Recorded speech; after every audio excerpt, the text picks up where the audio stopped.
Looks like the stream was deleted on YouTube. Try creating a new stream or just remove this destination. Let's try that. All right, here's what we're going to do.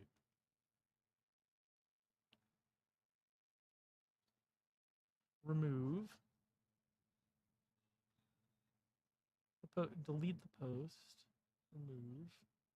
All right, now let's add it again.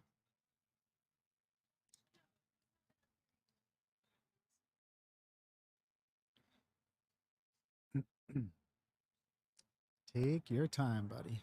Yeah.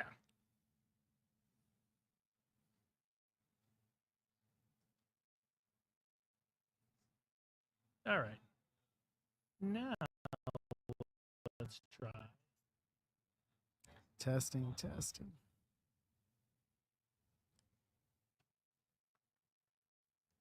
All right. Are we going? It says we're live. Well, we'll see. We'll see how we're doing. I think we've got. It feels like we're live. I feel like we're live. That's funny. I don't feel tardy.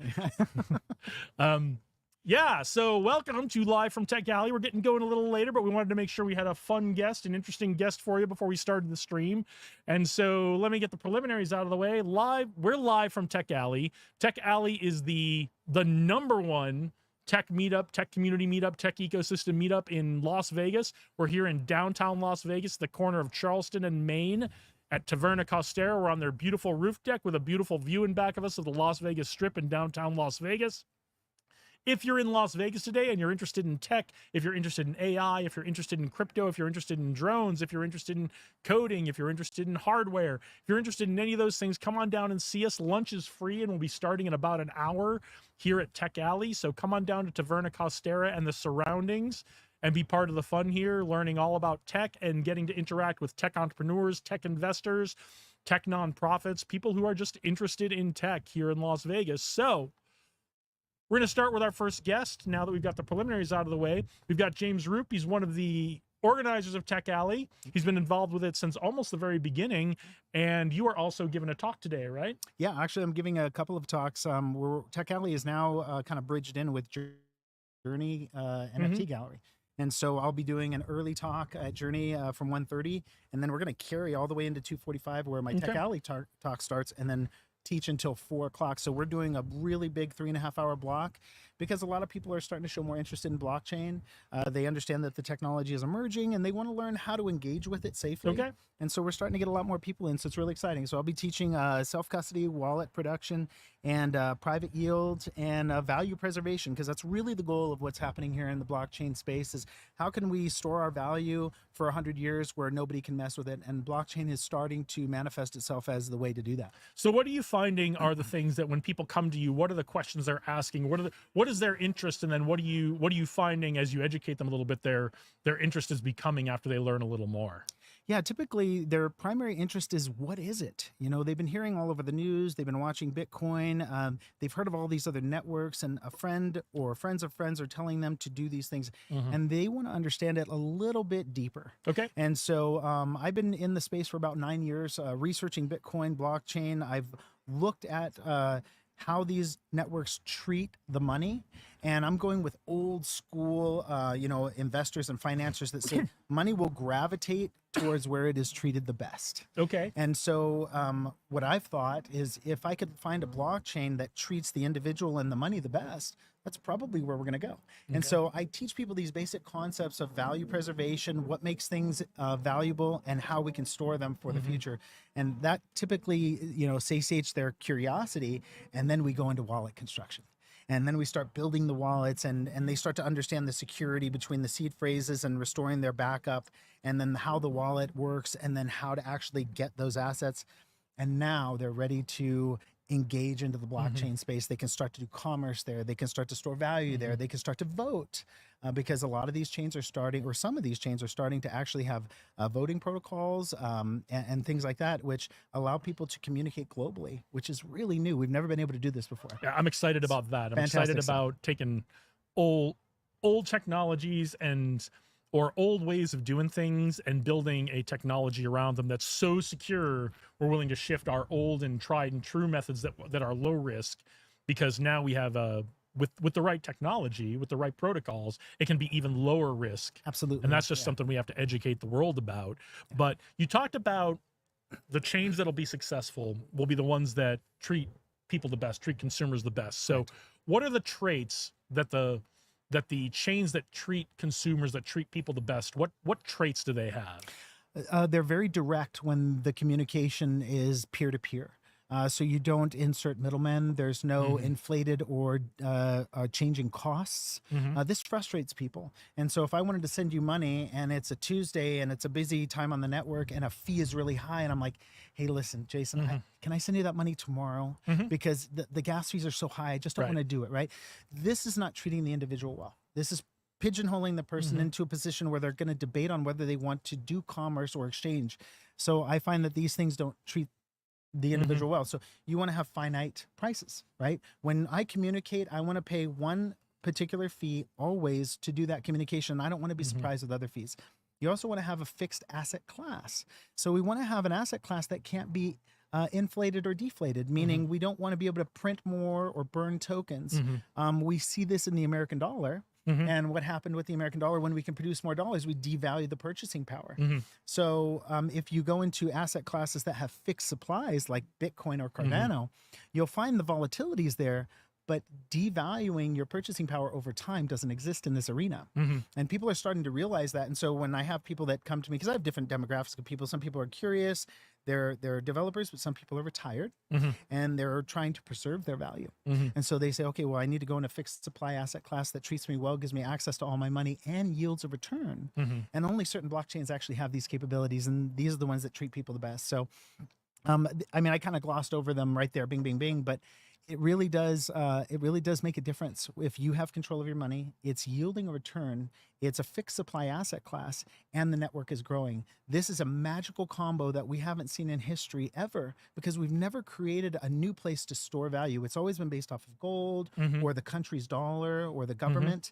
We're doing something different, not connected to any government, not connected to any manipulation. And that's why it's so exciting. That's why It's very exciting. it's really cool. It's very exciting. So what are, especially for folks who may not be comfortable with technology, some of the older folks, or some of the folks who are just kind of new to it, what are kind of some of the first things you tell them about this? How do you ease them in without getting too deep into the jargon, without overwhelming them with all of the things that come along with this? Yeah, and you're right, because it is an overwhelming thing. The information that a lot of people are taking in, and the curiosity that starts is, why am I struggling? Why am I not able to purchase as much money? And so they come in with that question.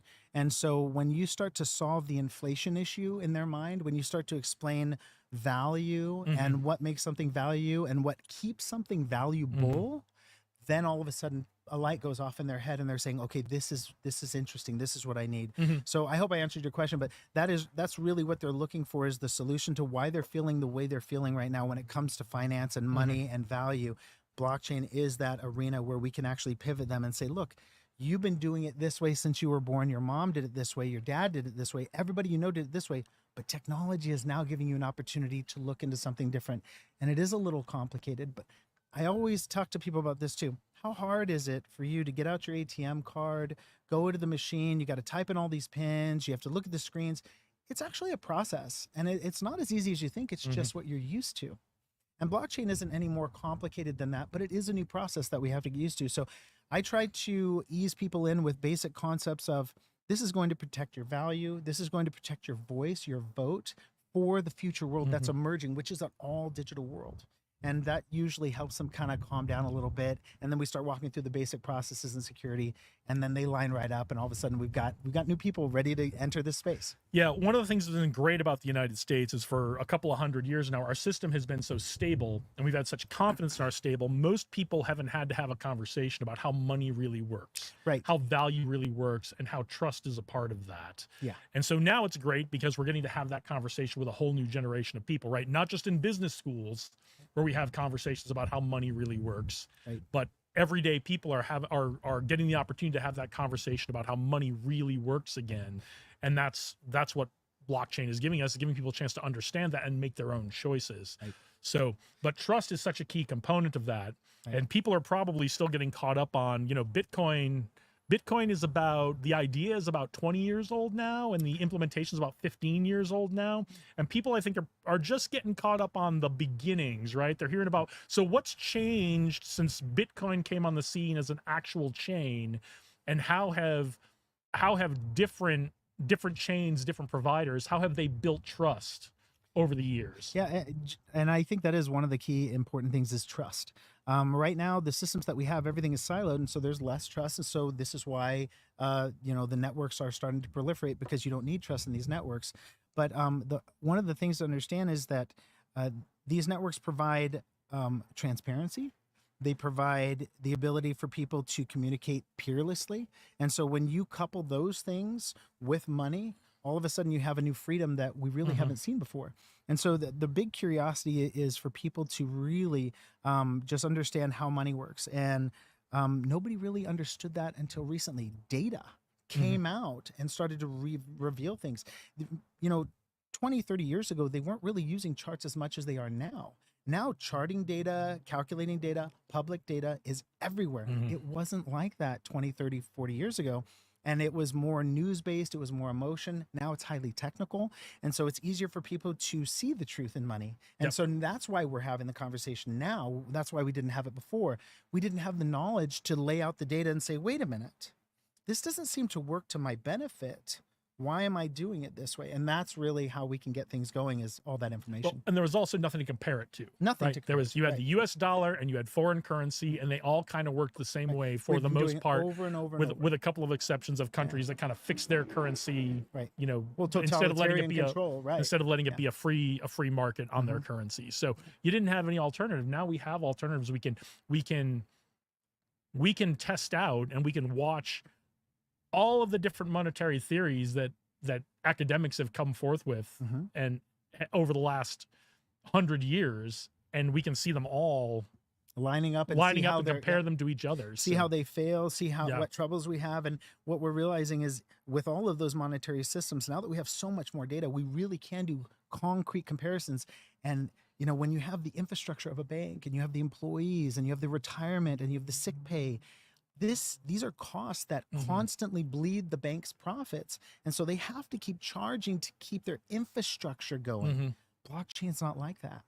There are no employees. There are individuals that are incentivized to keep the network going. And so we have this symbiotic relationship for the first time in communication. We've never had that. There have always been gatekeepers. And so now we have an open, honest communication grid, and money's being stored there. Digital identities will soon be there. Medical records will soon be there. As we expand the use case of blockchain, we're going to see the whole world change, and it's going to accelerate faster than we've ever seen, because now we have AI. Now we have a lot of things that can accelerate this use. And one of the big things that you mentioned earlier was like, what's changed? The biggest thing that's changed, I remember when I first bought my first Bitcoin, you know what it took? I had to write a letter. I had to go to my bank, set up an escrow account, send a letter to China. It took 15 days. After 15 days, if I was lucky, they submitted the Bitcoin into the escrow account that I had established. So it was a 15 to 30-day process to accumulate a Bitcoin. What's changed?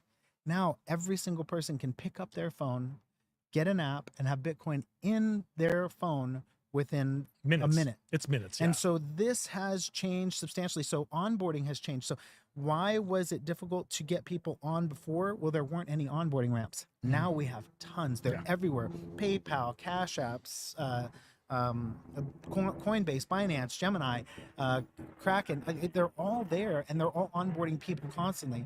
I think there was, 200 billion just moved into Bitcoin over the past 10 months. So Bitcoin grew faster than any asset class in human history as far as the ETF is concerned.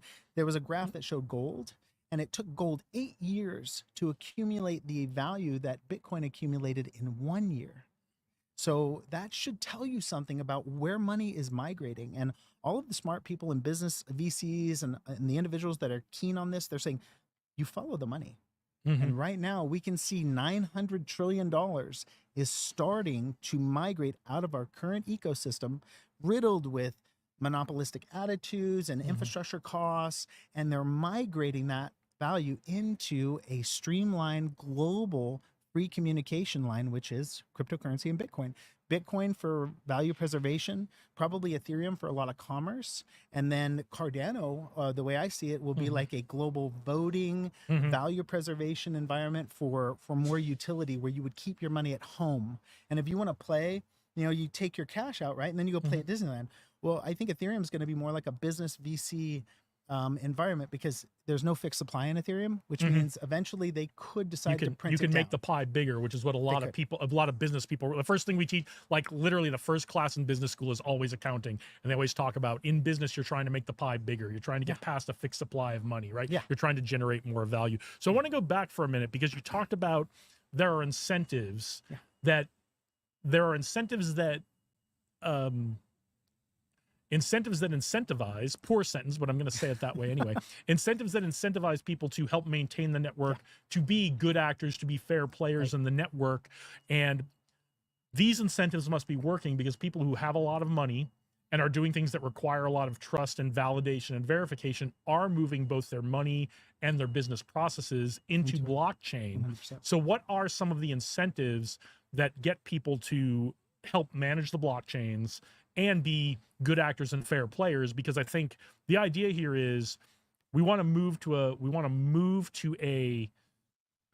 a feeling of trust with all of these. We want the general public to feel like they can trust these things. People who have lots of money and high stakes trust them. What are the incentives for the regular folks who are managing and helping maintain these networks to be good actors? I think the incentives are to manage these networks and to mine or to validate transactions is the payout from the network. It's autonomous. So if you participate in the network and you provide a value to the network, the network will reward you. And so I call this a symbiotic relationship, because we don't see symbiosis in our current economy. It's very top down, and as far as value goes, it's bottom up, right? All the values collected from the bottom and then funneled up to the top. Well, in blockchain, effort yields reward. And so you're motivated to run servers or to validate if you have the means and the ability. And then what you do is you create a gateway for everybody else to participate. So the way my lifestyle works when I run my servers is I erect servers that communicate with the blockchain network and will validate. But that's half of the component. I need value from others to synergize my nodes to validate more. And so instead of having one company, one person take complete control of validation, which is non-symbiotic, certain networks have broken it up. And so groups have to coordinate, and then they're all rewarded equally. And this is the symbiosis of these new networks. And that's why they keep proliferating, because it's like owning stock in a bank, and you're getting dividends from everything that bank produces. And that disappeared. Banks are privately owned companies. They have shareholders, and they all get dividends from all those transactions. We don't hear about it anymore, but that is the structure. And the problem is it's a fixed group. And so these guys are making money off of all of our transactions globally, and it's a small group of people, and these are the really wealthy people. Well, in a decentralized environment, anybody can link into the infrastructure and start producing value and take their share of that value.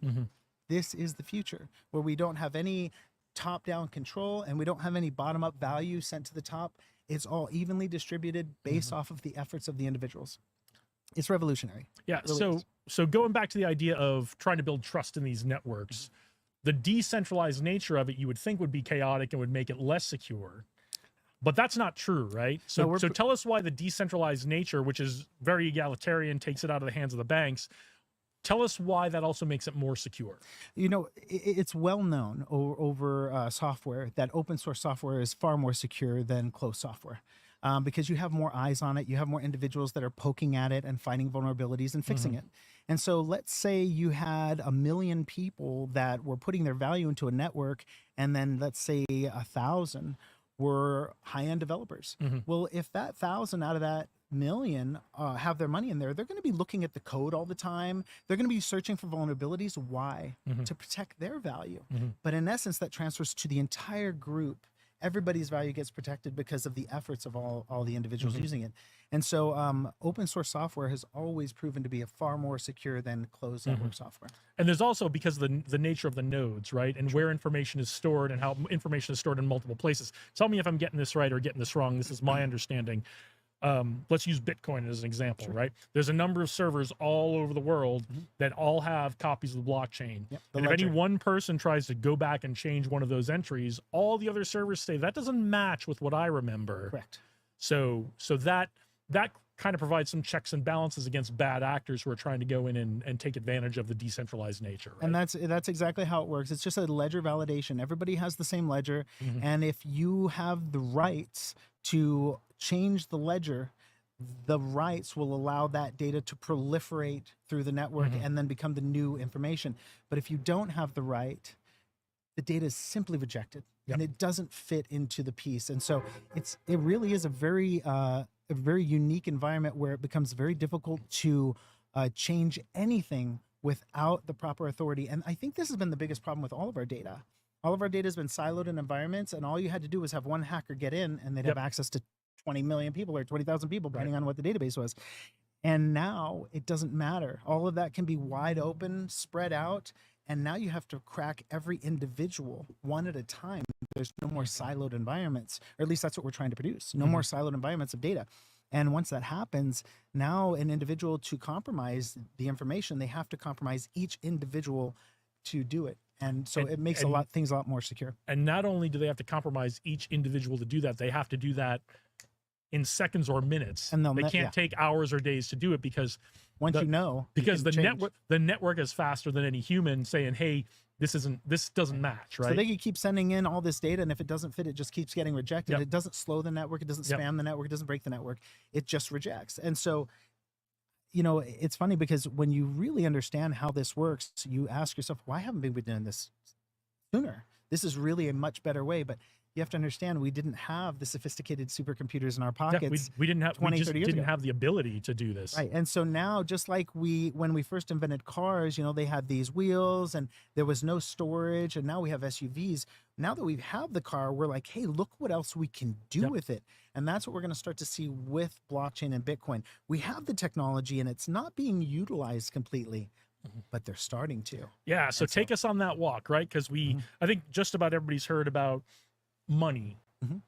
Blockchain is about money, and you can do transactions and all the things we just talked about with those transactions. They can be secure, and they don't have to go through a middleman, and we all get to keep more of our own money. Right. Take us on a walk where you see things going. You talked about voting a little bit.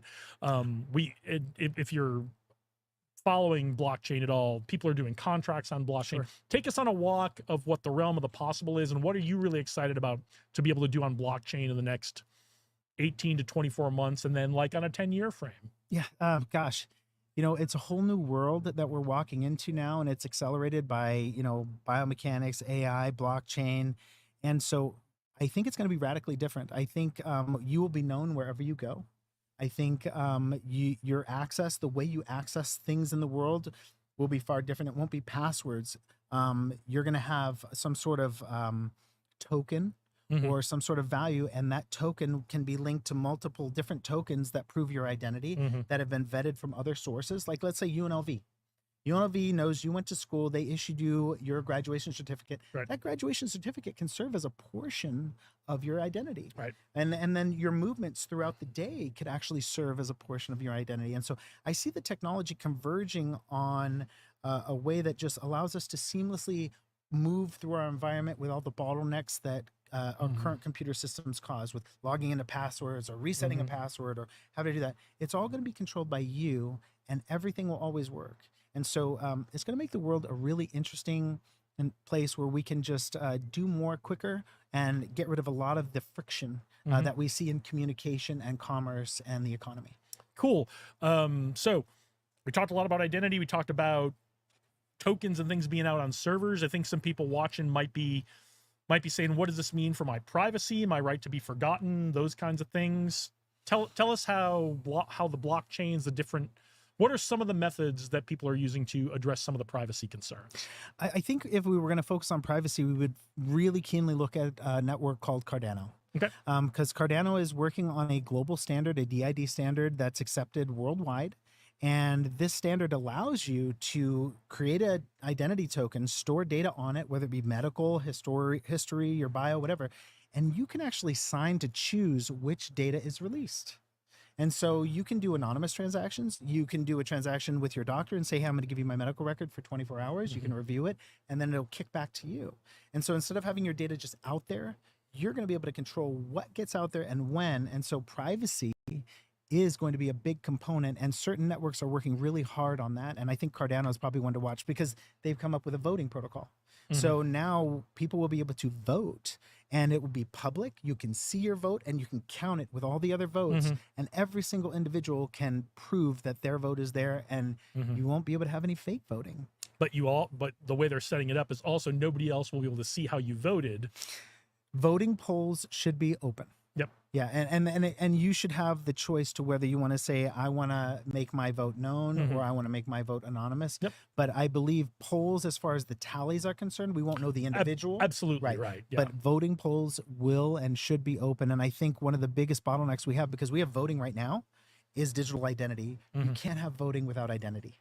And so once identity starts to hit the surface, you're going to see voting emerge very, very rapidly, because we can actually prove who voted and when, if need be. Whereas right now, gosh, the way they do it is so archaic, right? It's all paper really still. It's Which, very, so that's just what I want to emphasize is people are thinking about these things. They're not just, gas pedal down all the way forward going, we'll figure it out when we get there. People are thinking through the privacy concerns, the anonymity concerns. Sometimes we don't want people knowing everything we're doing, but we still want to do things online.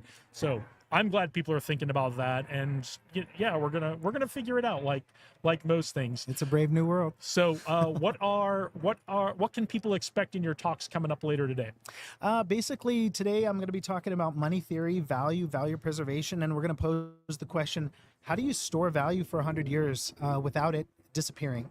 Because right now there has not been any one place somebody could have stored, let's say, $1 million for 100 years without it having to have moved locations or shift to somewhere else. And we're starting to look at blockchain as that potential place to store value. So right now I see your time, my time is finite. We live on this earth for only so many hours, and one day we'll die. And so really our time is our most precious asset. And if we exchange our time for money, we don't want that asset to be devalued. That's quite literally stealing our life. It's stealing our time. And so the big question is how do we start to store our value, our effort, our money in a place where not only it's safe from prying hands, but will grow over time? And that's what we're going to be teaching today. We're going to be teaching self-custody of your digital assets with fixed supply blockchains that are growing. Well, the possibilities are limitless. I'm excited to hear what you're talking about. It's always a pleasure to talk with you. Is there anything else you're excited about happening to Tech Alley today? We just started the POAP. So proof of attendance token. So I love POAPs. I use them for my courses. Oh, very cool. Yeah. So what we're doing is we got Tech Alley to get a POAP going. It's a proof of attendance token on blockchain. Yeah. Explain real quick what a POAP is. POAP is POAP, and it's proof of attendance token. It's basically a token that's minted on blockchain, and an individual can get it in lieu of attendance to prove that they were somewhere, and they're unforgeable, uncorruptible, unduplicatable. And so people are able to collect these over time. And right now we're just kind of playing with it at Tech Alley, but eventually we're hoping that we could use the token as some sort of discount or access to the website, videos like this, informational videos, or maybe even discounts on t-shirts. I use them as proof that people attended one of my courses. They get it at the end of the course, not when they sign up. Exactly. And I think our biggest issue is food, right? We have free food for everybody, and we found that people were coming in not part of Tech Alley, and they were consuming the food. And so the POAP token was our solution. So when they go up to get food, they show their POAP token, and now we know we're keeping our group fed, right? And so these are solutions that anybody can use, restaurants, sandwich shops, stuff like that. They just have to discover it, and it's really exciting. So yeah. Well, I'm gonna have to go. I guess there's probably a QR code to scan to get your POAP. Josh has got it. So if you want to get is this the very first one? It is. If you want to get the very first Tech Alley POAP, come on down. Taverna Costera, Charleston and Maine, here in downtown Las Vegas. It's a beautiful day. The wind has finally died down. It's going to be gorgeous down here today, but you got to come down if you want to get that POAP. And I guess if you want to eat, you got to show them the POAP. That's right. So I'm gonna go get mine right now. I got mine already. All right. Hey, Jason, thank you so much. Well, thanks for joining us today. If you see Josh, send him up. I want to catch up with him because we haven't seen him on the stream in a while. So okay, we'll do. I'll send him up. Thanks so much. All right. Good luck today. Thank you.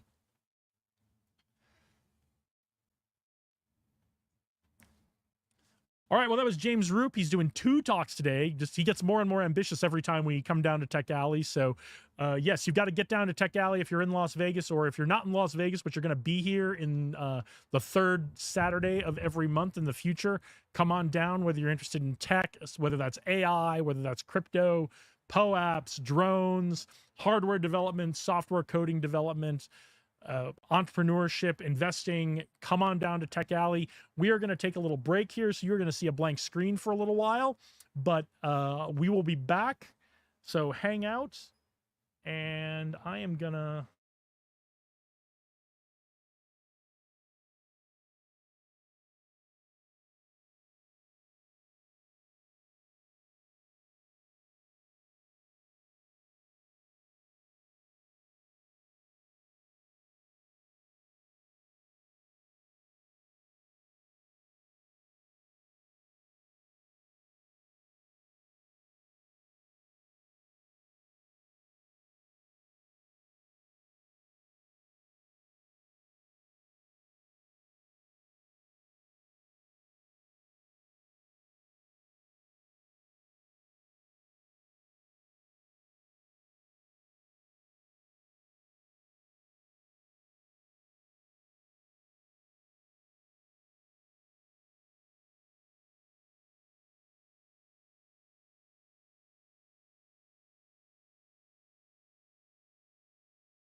muted here. All right, we are back.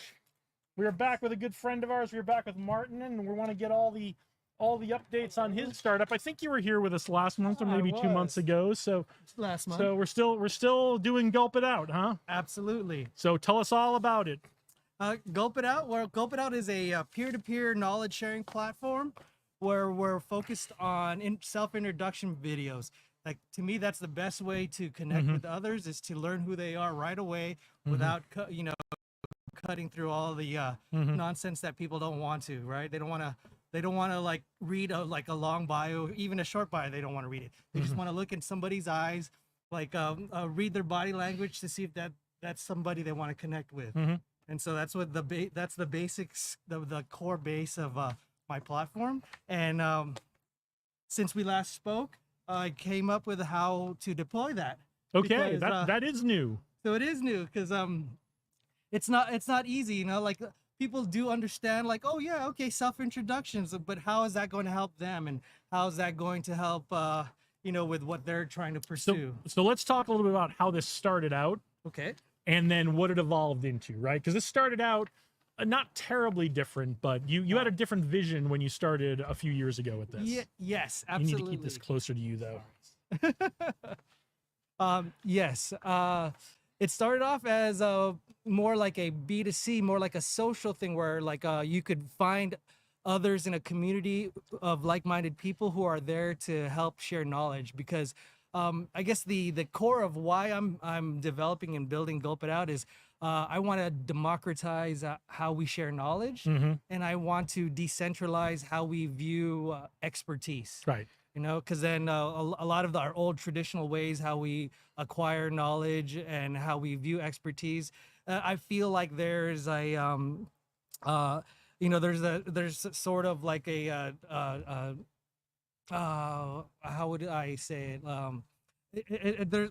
It's not streamlined. You know, there's I feel like there's blockers. It's still very much, if you want to learn something, you have to go to an institution. You have to go to somebody who's established to learn something from. If you want to teach people things, it is very, I don't want to say it's hard, but like it's very easy to go set up a website, to go set up a course, to go do all that stuff. But to get people to know that you have knowledge that you want to share, whether that is for a price or for free, Right. you have to rise above all the other noise out on the internet to do that, right? Agreed. And so what Gulp It Out initially intended to do was to help link these people up, people who had knowledge and people who were looking for knowledge. And it was a way to link these people up without having to go through middlemen. Absolutely, a non-traditional way, more straightforward.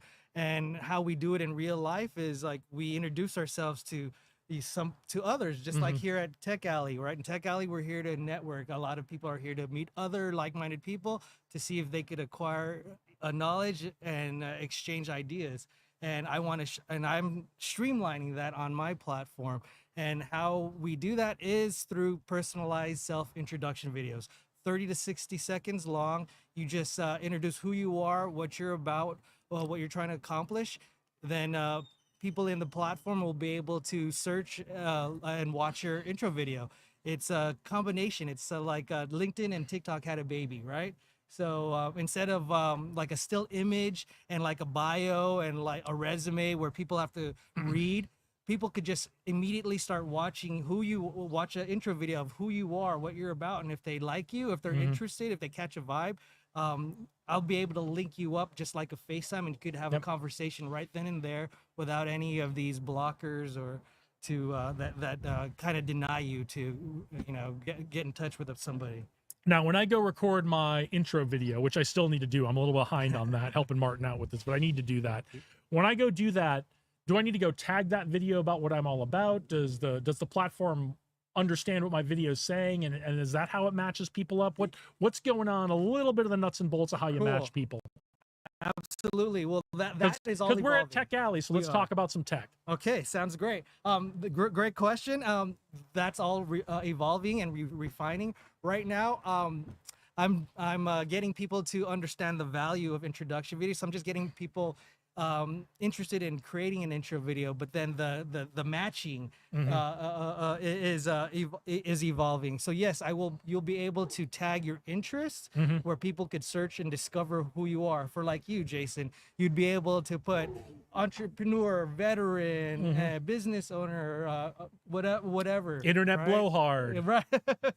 Tech out, all of that. You'll be able to like have your own personal hashtags, and so people would be able to just discover you through that search, right?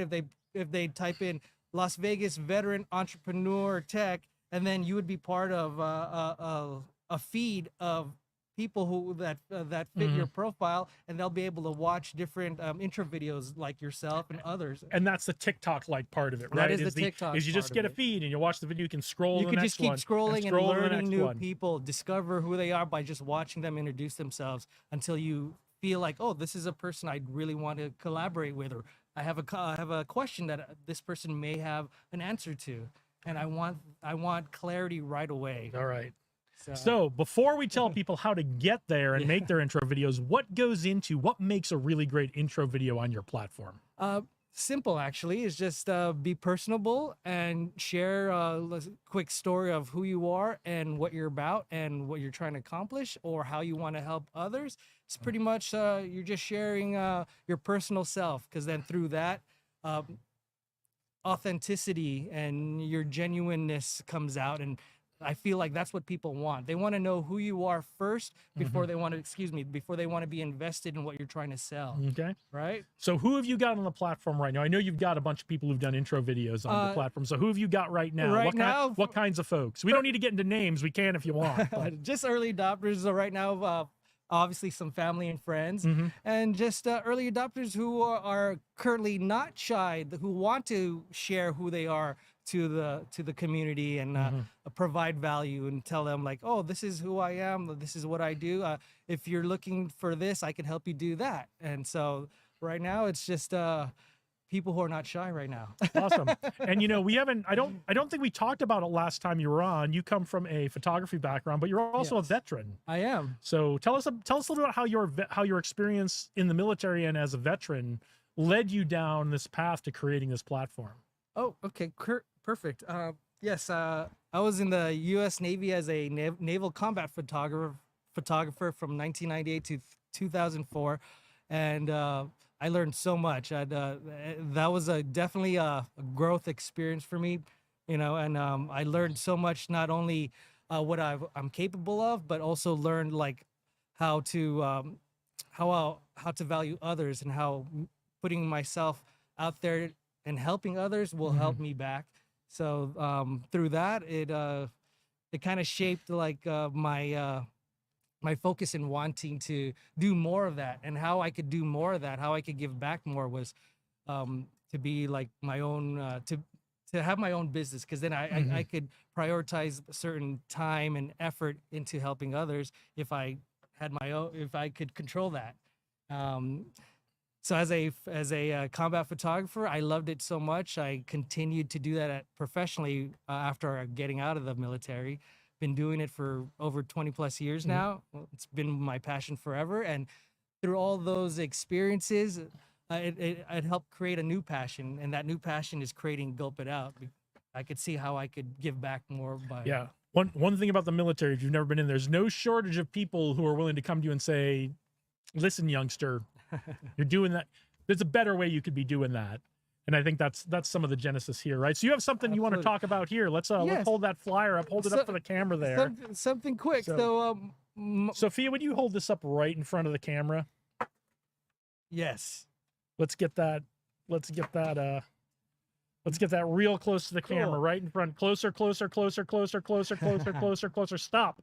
Nice. So this is Dr. Sanchez, who's my dentist. He does free dental work for veterans during Veterans Day. So any veterans who need some dental work, please jot that information down, and he'll give you free dental work on Veterans Day on November 8th. Yeah, so get your dental work done. I know as a veteran, sometimes it's hard dealing with the VA. Yes. Sometimes it's hard dealing with TRICARE. Not everyone has all the benefits coming out of the VA and that kind of stuff. So if you're in need of some dental work, Yes. or at least someone to look. If it's been a couple of years since anyone looked in Right. there, go. What was his name again? Dr. Sanchez. Yeah, go see Dr. Dr. Sanchez Douglas if you're in Las Sanchez. Vegas, and like don't let your dental health suffer. There's no excuse not to go down there. So read off the address for us again. Yeah, the address is going to be at 8940 West Tropicana Avenue. And if you want to give them a call, it's 702-248-4448. Dr. Douglas Sanchez. And he's giving free dental work from fillings to extractions to just cleanings if you just want. Yep. To all veterans interested. Yeah, don't let your dental health suffer. I know sometimes it's hard. It's hard to put it in your schedule. It's hard to just if you haven't had anyone poking around in there in a couple years, go see Dr. Sanchez. So, Absolutely. So that's fantastic. I love to see the community doing stuff for veterans and just trying to make it easier for them. I love seeing that. So we met. You were still building your minimum viable prototype MVP Yes. for your company when you and I met a couple of years ago. Now Yep. you're here. Now you've got an active on the internet platform. That's really exciting that you're at that point. What's exciting coming up for Gulp It Out, for So- you and for Gulp It Out? So there's been a lot of pivots with Gulp It Out. As there should be As in there any should tech be. startup. Absolutely. So what I have currently coming up is I'm focused on a new vertical with the main core of what Gulp It Out is, which is the personalized self-introduction videos and immediate one-on-one communication. Mhm. Right, that's the core of it. And how I see that as a new vertical, since we live in Las Vegas and Las Vegas is an event town, Mhm. I see this as being a pre-event networking tool.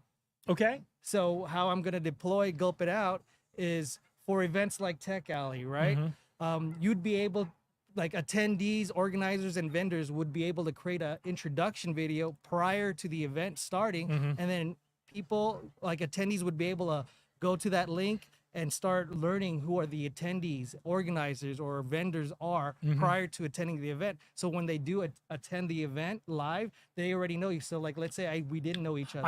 I can be like, hey, Hey, Jason, I I know- recognize you. I know you. I liked your intro video.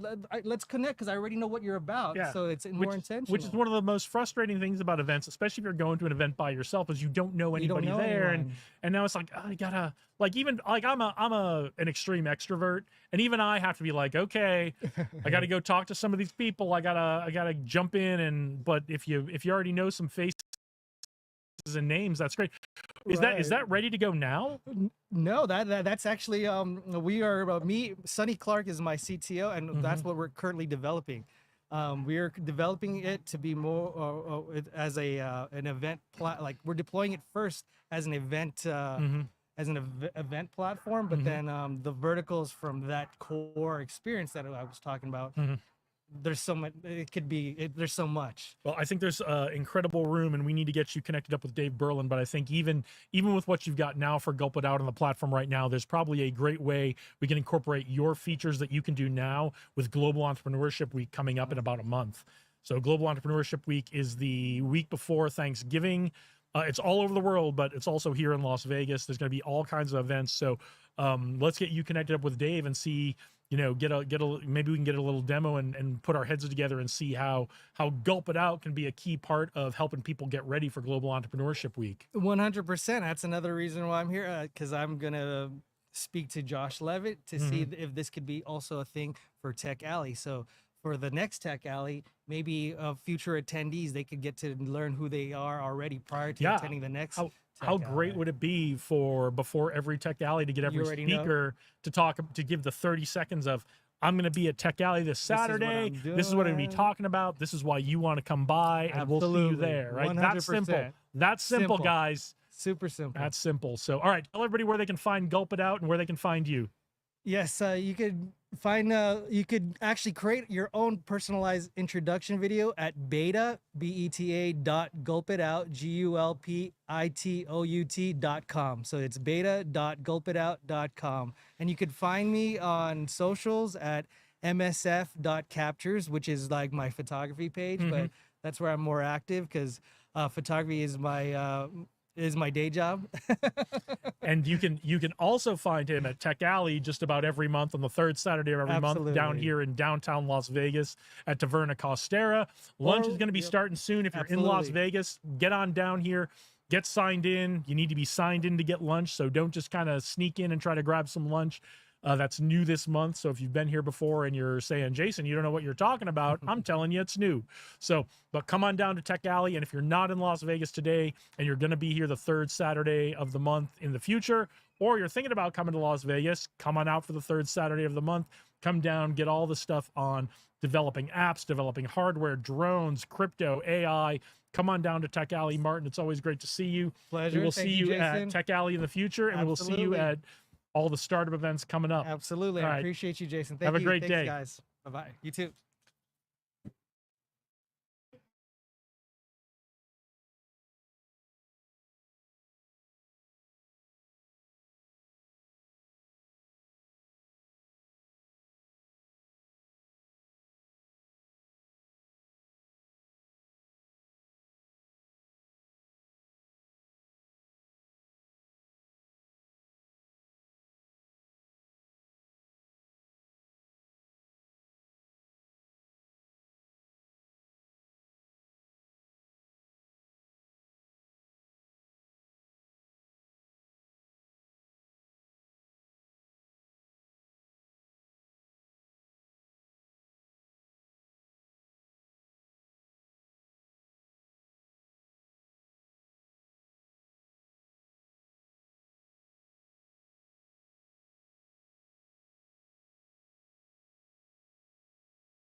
Yeah, so we're back with Josh Levitt, the genius behind Tech Alley, I don't know about the genius. visionary behind Tech Alley. We've had him on before. We've done some other podcast episodes with him. It's always great to have you back, Josh.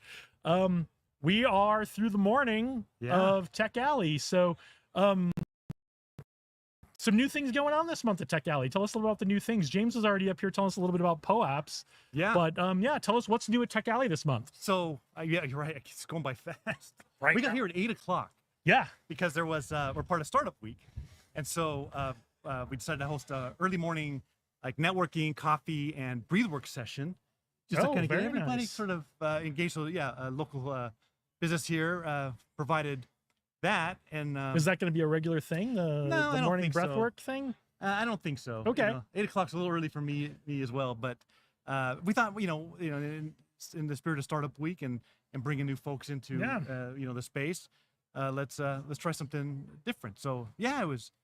I mean, this morning was amazing, nice and cool, and Beautiful. oh yeah, and I don't know if it was the breathwork, person doing the job, but man, there were birds flying around when they were doing.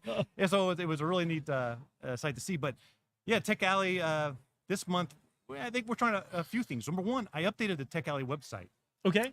and the reason why, but I did, and the goal is I recognize that Tech Alley is unstructured in a way, right? You come here, it's a community event, you meet people, you network, you listen to the people that are organizing these meetups, the hosts, but then you go on your way, and then you come back next month. So my question was how can we continue those conversations and Yeah. continue those connections, Absolutely. and increase some structure to helping people get from idea to market, or from Okay.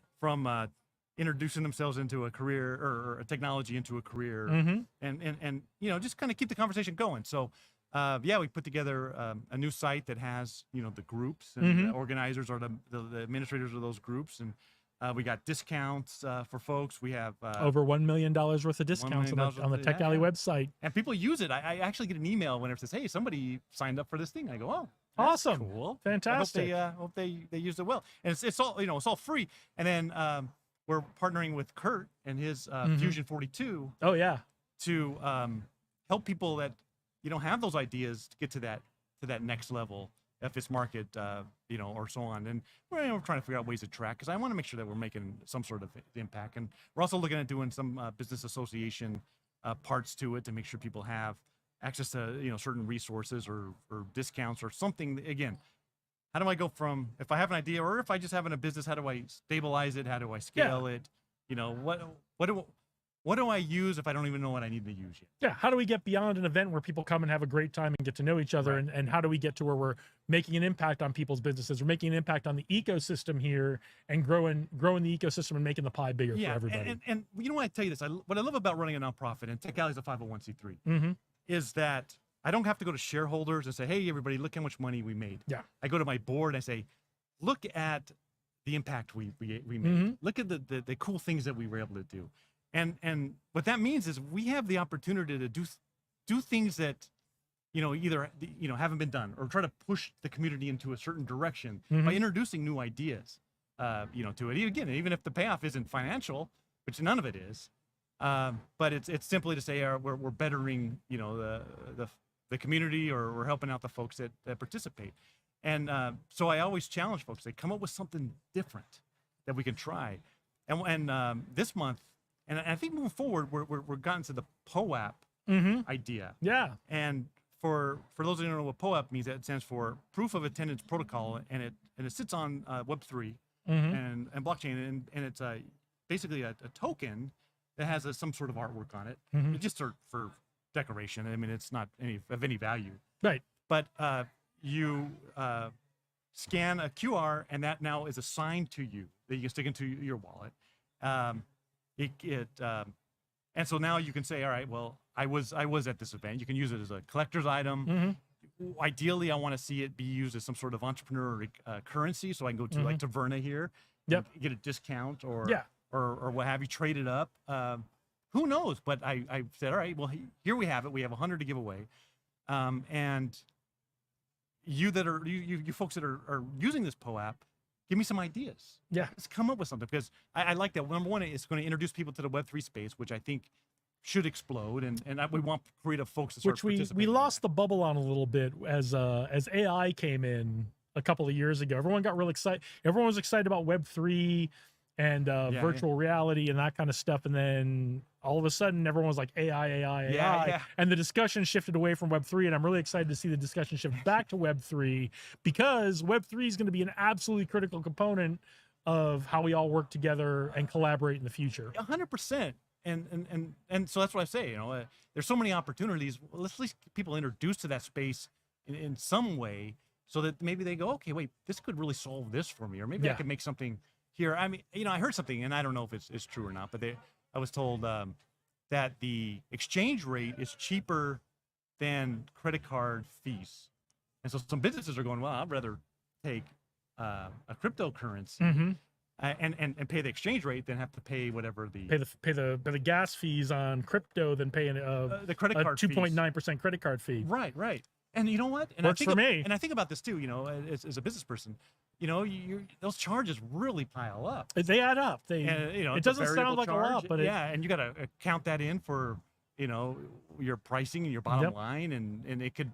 I remember one time we were working with one of the financial strategists here, and we had done a spreadsheet about our pricing model for my company in Tagging when we were first doing it, Mhm. and we realized the more we sold, the more money we made, the more sales, the more we had, revenue you brought in, the less profit profit you I made made. because of the diminishing returns of Yes. not factoring in the credit card Yes. fees.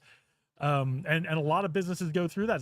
They either find they have to rework their price structure if you don't think it through ahead of time, That's right. or you don't build your margins high enough in the first place. You can actually get to a point where you can be bringing in much more revenue and actually making less profit. and it didn't make sense until you put it on the spreadsheet and Yep. go, wait a second. Numbers don't lie. Numbers don't lie. I'm actually making less money the more work I do, and the more revenue I generate, the less money I make. Yep.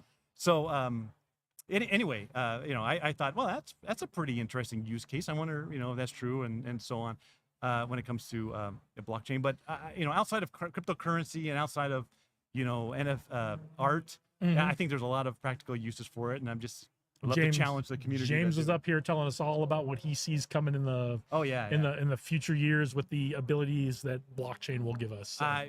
Who knows? He definitely has his he has his pulse or finger on the pulse. Yeah. He seems to know a lot of stuff, and I'm glad that he hosts his meetup here. Yeah. I learned a lot of stuff on it as well. And granted, I'm far from an expert, but I definitely appreciate what the world could look like in 10 years, assuming that technology takes off. So one of the things we're back to this month that we got away from a little bit at Tech Alley is we're having a launch party today. Right.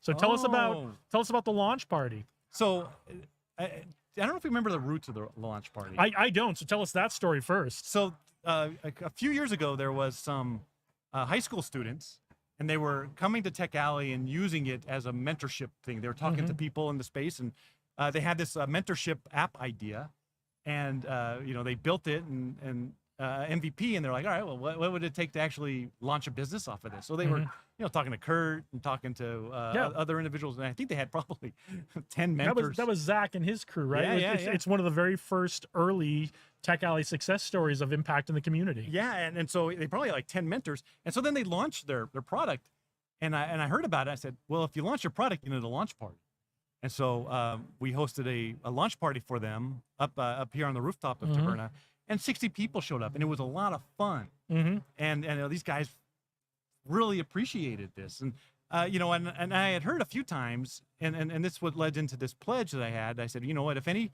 new Las Vegas startup brings their idea to market, we'll host a launch party for it, right? Because I thought, number one, I heard that a lot of these new founders were just kind of giving themselves high fives, and then that was their launch, right? We did it; it's in the market, Which is a launch, but like let's do something for you. Let's, Right. I'm a big believer. You've heard me say this. I say this all the time, and people are probably tired of hearing it. If you've ever seen the movie School of Rock, there's this one scene where the kid has written a song, but he doesn't want Jack Black to know about it. Right. And Jack Black's like, "Give me this," and he's like, "What is this?" He's like, "The song I wrote." He's like, "We got to play this," right? That's what bands do. We play each other's songs, and that's what we need to do as a tech community. Is we need to play each other's songs here. Yeah. And that's what you guys are doing with Tech Alley, and that's what you're doing with the launch parties. Is we're playing each other's songs. Yeah, 100%. And so I thought two things. One, I think it's sad if you're just the founders are kind of giving themselves a pat on the back and then going forward without anybody else really knowing that Yeah. there was a launch. And two, what happens when a startup fails? Well, they just disappear. You never hear from them again. Yep. And what we want is we want people to go, all right, well, I'm going to jump back into it and come up with something new. I mean, Yeah. failure is just a part of. And that's something we want in the community Innovation. as well. We want to be a supportive community of, look, not every idea goes somewhere, Yeah. but we want you to know that we'll support you on this idea. And if this doesn't work out for you, because there's a lot of reasons that an idea may not work out, we want to support you doing the next one. too. 100%. We want you to get right back into it, right back Yep. into the fold. So no more in School of Rock. Jack Black says no more secret songs, no more secret startup launches. That's right. That's 100%. And so, yeah, we made a commitment. Any new startup, let us know, and we'll throw a launch party for you. And yeah, there was a gap in there for a while. We Yeah. were doing it pretty consistently. And Look, it was hot. It was super hot this summer. I think everyone was glad not to be on the roof deck at 5 p.m. probably right. And but yeah, so now we have a launch party.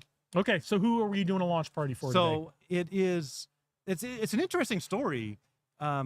It's a shoe company.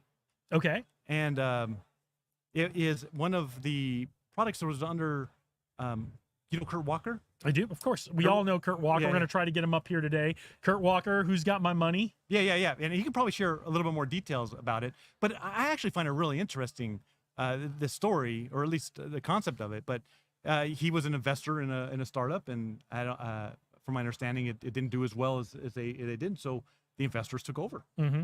and so now they're relaunching it. Very cool. And so, as a founder, you got to think about that. Well, what happens if I do get investment money and I'm not performing? What's this other side Yeah. of business here? And can the investors come in and say, well, this is now ours, right? We got Well- to protect that investment. Now, he's going to give you a much, if he wants to talk about it, I'm sure he does, but I think it's a really interesting, a story. I would call it a story or something just to be aware of Mm-hmm. when it comes to business, when it comes to startups. Anyway, he launched it. He has some shoes. They're going to be giving them away. They are pretty neat shoes. All right. Well, come Uh, on. If you're in Vegas, come on down to Tech Alley. Get signed in. You got to be signed in to get the benefits of lunch and the start and the launch party today. But come on down. We're at the corner of Taverna. We're at Taverna Costera on the corner of Charleston and Maine. Yeah. So come on down to the launch party. But we're giving away shoes apparently. So Yeah, they're like golf shoes. golf shoes. Yeah, and they kind of they have the I do need some new golf shoes. I might have to get my name in for that drawing. and so what if I can explain it right, and Kurt could probably do a much better job, but they have like what they call the saddle, so the part that goes over like the laces, Mhm. but you can exchange those for any sort of design. Oh, so you can make yeah. them unique. yeah, In a branding. way. So that's their stick or whatever. Fantastic. But we're excited about that. So the launch party is food and entertainment, and an opportunity to cheer on and be part of Okay. that of a startup. So overall, it's been a fantastic day. And the reason why we're requiring the check-in now especially for food is because we've been running out of food. No. There's so many people here that we have to now say, all right, well. We have to Well, the- have a better understanding of how many people are coming It's to this the event. price of being popular and successful here in Yeah. Las Vegas. And do you remember So- that menu? I hope that. I hope that James shared it, but He didn't. We didn't get to Oh hear my what the menu is, but God. it's always good. So yeah. I Well, mean, it's- you know what I'll do is I'll post some on Instagram right now. You're probably gonna if you're not here yet, you're probably gonna miss it. But so get Taverna down, went- get down here fast. Taverna Get down went here out. fast. Sophia, what's on the menu? It's like ceviche. Yeah. Look at this, man. Looks fantastic. What other event you getting that for free, right? Yeah. Yeah. Not anywhere Not else here in Las many. Vegas. I can tell you that. Yeah, So Taverna, has been taking care of us for what 3 years since we 3 years, I think. Well, I mean, they since the very beginning, right? Now Yeah, we're yeah. 3 years plus 4 or 5 months into the Yeah. into doing this. So Yeah. So- Tech Alley is part of Startup Week. This is a lot of fun, meeting a lot of new people next month. We're going to be part of Global Entrepreneur Global Week. Entrepreneurship Week. And Dave Berlin can talk more, about that. He's Yep. hosting an event a discussion of it here in a Yeah, we're gonna try to Soon. actually bring his talk live to everybody if we can get it all set up. So we've got Oh, yeah. we've got what we need to do that. We just need to get it over into the room when he's ready. And yeah, sweet so, 150 so that's what we're gonna try to do. So yeah, that's gonna be what time is he doing his talk today? at 115. 1:15. So yeah, Yeah, if you see Dave, send him my way because I have microphones and a tripod for him, so he can set up his phone to come in as good. part of this feed. So Good, yeah. And so we got him doing that, and a couple other new meetups. We have the AWS for startups. at Yeah. 115. Yeah. Josh Copeland had the programmers Yep. meetup. He's now coaching for his kids, so he couldn't do Saturdays. Okay. So there's a new meetup called Sin City Programmers that Josh, Stacy, and Okay, cool. Gabriel are putting together. So we're still giving the technology, Is Josh component. Stacy doing demo time again this and he's month? doing demo time. Demo time. Love demo time. I think Josh Stacy's a really cool cat, man. Oh, Josh Stacy's amazing. if you don't know Josh Stacy and you're interested, actually, if you don't know Josh Stacy, get to know Josh Stacy. Wherever you Yeah. are, whether you're in Las Vegas or not, get to know Josh Stacy. He's been on here a couple of times. We need to get him in I need to get him in a more in-depth interview on my podcast. Yeah.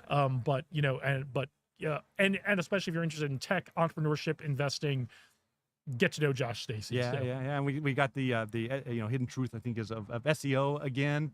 Yep, with Eric's Eric. coming down. So Yeah, yeah. And so it's a full day. It's going from 8 till 6. But if you're eager to get part of the scene, man, jump over here. Check out Taverna. Check out what's happening in Vegas. A lot of new faces down there, and Yeah. it's an opportunity to get to know some folks. check it out. It's a gorgeous day. I promise you, it is not 1,000 degrees like it's been in the past. So come on down to downtown Las Vegas, Taverna Costera, corner of Charleston and Main, and check out Tech Alley. Get to know some of the folks down here. And I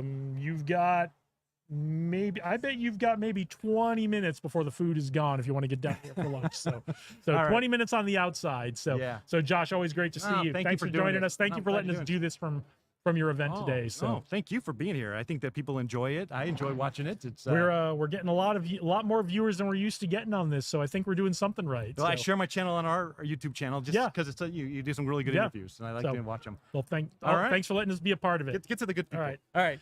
So come on up. Hey, how are you? Adam Lopez. Jason, have a Jason, seat. thank you, sir.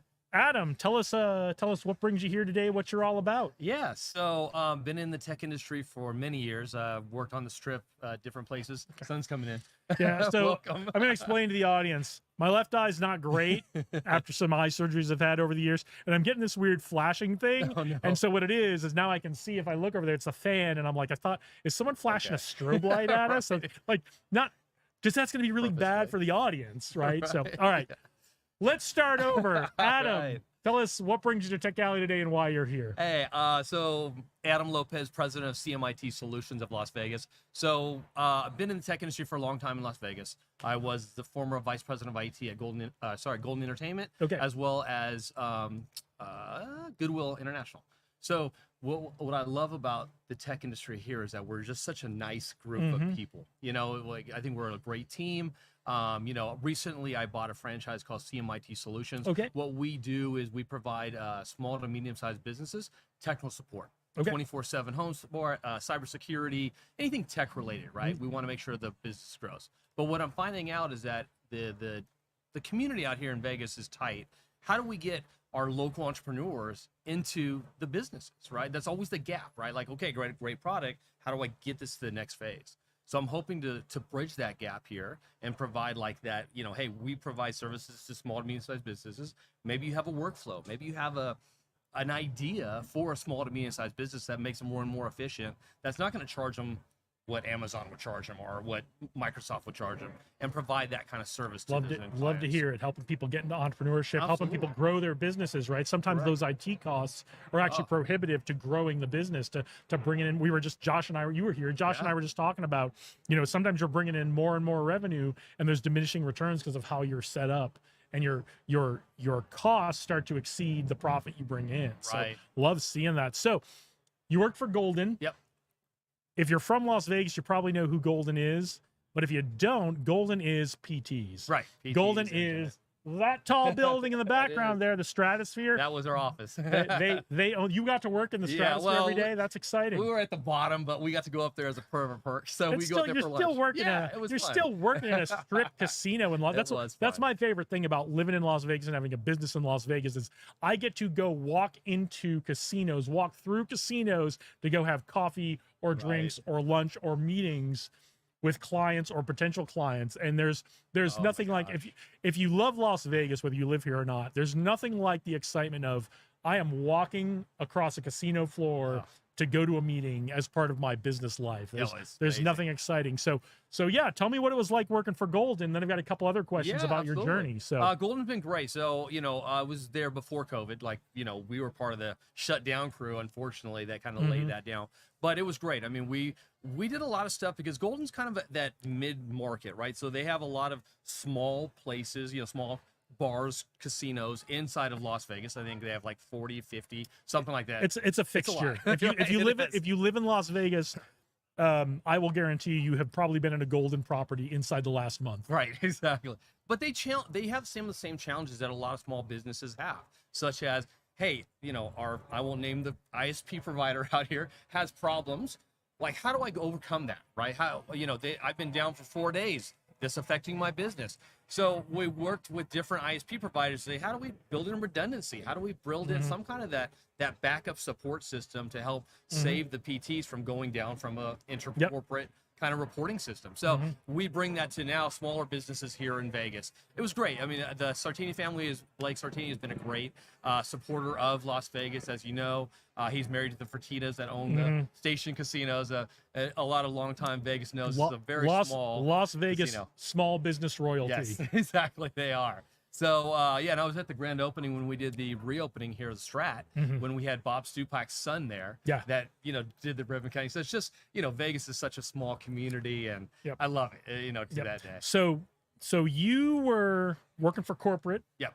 at the Strat for Golden. Golden. Then you made the move to Goodwill. Yep. And then you made the move to entrepreneurship. I So did. tell me about the journey. Why leave cushy corporate to go to a nonprofit, which is probably cushy but less cushy, Yes. and then ultimately into entrepreneurship? Yeah, great. And I had a little things in the road like most people have, right? COVID happened, and then, went to go work for a nonprofit. Tech and nonprofits is a little bit different. They don't pay a lot, right? But they, you feel like you're giving back to the community. But I just I started interviewing for jobs when I left. I said, where do I want to go? Where do I want to pivot my career to? And one of the things that I saw was like, I was going through these interviews and like, a lot of stuff was like, hey, we just want you to kind of stay in the basement and fix my computers. Like, I don't want you to think outside the box. I just want you to fix my computer. I'm like, no, but there's so much great technology out Yep. there that could save money, that can do this more efficient. No, that's not your job. Your job is to make sure that my computer's running every day. And I just said, I just couldn't, it's like, I just need to break out of that, right? So that's what got me into entrepreneurship. It's like, how can I provide my service? Because I have all these ideas that I want to support in businesses and stuff like that. And I can't do that through the corporation because you're handcuffed a bit. So that led me to starting my own business. Was it different working for the nonprofit, working for Goodwill? Yes. Were they a little more accepting of let's try some new things because they're, was it different? Were they a little more willing to accept a little more risk because they want to stretch their dollar further as nonprofits? I mean, nonprofits, and we're the same way. We offer a nonprofit discount. They get a lot of great discounts, right? So a lot of their stuff they get is at great prices, for some of the other products you serve. Microsoft License has a great product. Google has a great like nonprofit process like that. The where it comes down to is two parts. One is, hey, it's not broken, don't fix it. So how do we grow with that? So when I brought into Goodwill, it's like, okay, well, let's get away from like developing everything because we're not a development house. Let's buy stuff out of the box. And then also, how can we develop our teams? Like so I have people come from the stores and say, hey, I want to work in tech. Big question. Everybody gets it. I want to be in cybersecurity. I want to be in operations.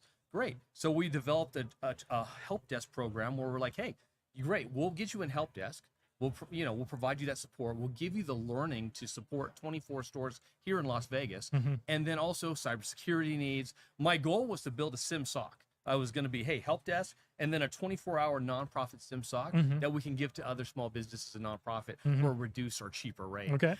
Didn't get that far in the progress, but I think that that model's still there. And that's what we do at CMIT Solutions. We actually, honestly, we work for Nevada, Education Nevada, which provides, you know, people that don't have an opportunity to give them that chance. Because everyone goes and gets the CompTIA certifications, the online Google certifications, but no one hires them because they don't have the practical experience. And we have a big gap in the tech industry to bridge that gap. So that's what I want to be able to provide through CMIT. And we did that at Goodwill. It's like, hey, we'll give you a shot. We don't have a problem with that. We'll get you in tech. We'll give you that experience to, hey, I know how to troubleshoot now, being an RMM. I know how to, you know, the SimSock is going and alerting. What do I do next? We'll give you that practical experience so you can bring that on to the bigger companies. And our goal is to get you into the MGMs of the world, it's the Caesars of the world for those opportunities. Well, I love that, and we're going to have to talk sometime about. I'm involved with an organization called Vets in Tech, and we're looking to get veterans into tech careers, whether they're kids just coming out of active duty of our 2 big Air Force bases here, or they're veterans who are a number of years removed and they're looking to make a career change or looking to get into tech for whatever reason, right down to the military spouses and dependents, and trying to help them get into tech careers. And if you're the kind of company that's looking to hire people to come in and help them get into tech careers, that's something we should definitely talk about. No, I look forward to that. That would be a great opportunity. Yeah, absolutely. So how long have you been doing entrepreneurship now? How long have you been doing So this? I've had a couple, like, you know, startups and failures like most Like we all do, yeah. Right? So I created a real estate app that did okay, and you know, I didn't make any money, but it was a good experience. I also what else did I do? I had a record shop back when I was like 23 years old. Oh, that sounds fun though. That sounds it was a great sounds time. really fun. It doesn't sound profitable, but it sounds really fun. Right? But it was cool. We had vinyl, we had cassettes and CDs, but that was cutting edge. Yeah, so, you know, and it was just kind of one of those things that, hey, I'm not getting any older, or younger, I should say. You know, I'm getting older. I just hit 50 this year. So I want to have that opportunity to start my own business. So this was kind of that opportunity to go after it and to just all in. Right. You know, we got everything to lose, but, you know, hey, but, you know, one thing, you know, is that work-life balance. And I think that a lot of people in tech struggle with that, right? Is that, you know, the corporate America wants more and more out of you, you know, and there's diminishing returns there. So how do we kind of level set that to adjust? That's fantastic. So what is the biggest lesson you have learned since taking on entrepreneurship and leaving a more stable, more secure environment? Well, you know, so after a little story, after I left vice president for Goodwill, I've been consulting for the Hard Rock for the last 4 or 5 years, Hard Rock International. So, you know, they took over the Mirage, but they still have a big presence. They have 6 casinos in Florida. You know, they have a big presence out there. They're huge. I think they're number 1 generating casino in the world. Tampa is their biggest revenue generator, absolutely, right? yeah. So, and they're a great company, right? They're huge.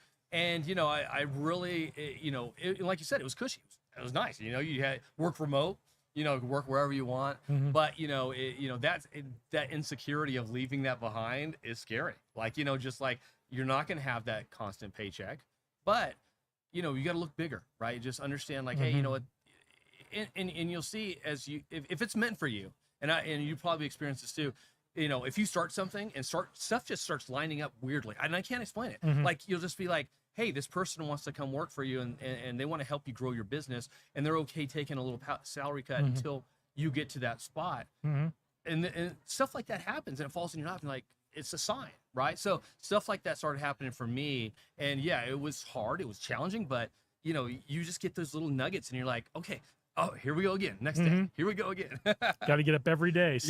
Whether it's a good day or a bad day, success or setback, you got to get up every day and start over again, and just keep turning that crank every day. That's what I tell my clients. So, yeah, fantastic. So, who are you looking to connect with? Who are you looking to hire? Who are you looking to connect with as customers? Are you even looking for customers? Are you so slammed you can't take anymore? I wish that was the case, but hey, we're always looking for new customers. So, you know, again, we're looking for the small to medium-sized businesses, right, that are out there, right, that don't want to mess with the technology, that say, hey, you know what, I need to focus on my widget or my product to make it successful, but I don't want to mess with IT. So we provide a very reasonably priced solution. So we, you know, CMIT has 250 locations across the U.S. So we just have a footprint here now in Vegas that I've taken on. What's nice about that is that we've been in every facet. So we have DoD contracts, we have attorney contracts, we have real estate we have every kind of gamblet there. So we use that leverage of those existing kind of knowledge base Mhm. and bring it down to us to kind of bring that. So we're looking to expand, especially in the medical field, especially in the attorney field, because we have a lot of attorneys here, Yep. right? You know, and all the other facets to have small to medium-sized businesses and at a price that you guys can afford, right? Again, we're not, you know, our goal is to come in and not provide it. And another approach is like for Tech Alley anyways, like, you know, is to get the motivator, get the innovators, right? Hey, I have this solution. I want to try this out, right? So we're working with this trucking company and says, hey, I want to automate my BOL system. Mhm. Great. You know, so guess what? There's people that do workflows, and I met them here at Tech Alley. Yep. So I'm able to connect those guys together and like, hey, you know what? Like, and what we can do as from CMIT is that we have 24/7 support desk, so we can supply their first level support. So them as an entrepreneur, like I'm drowning in support calls, we can mitigate those and say, hey, we'll be your first level of defense, and say we can take on the smaller stuff, and then the bigger stuff we can kind of, you know, hey, say we can, Mr. Customer, level 2. Then we'll sit down with the person who created the app or their team to finesse that, make it a little bit better. Yeah, so if you are drowning in support calls or otherwise drowning when it comes to your technology, holler at your boy Adam. Yes, sir. And it sounds like you guys are very tech forward. So you're interested in helping bring new solutions. You're not interested in doing the same old thing for people, right? You're not interested in setting them up with a new phone and ticket system, Right. which a lot of companies would do. Say, well, Absolutely. you need our phone system, our ticket system, and that will help you.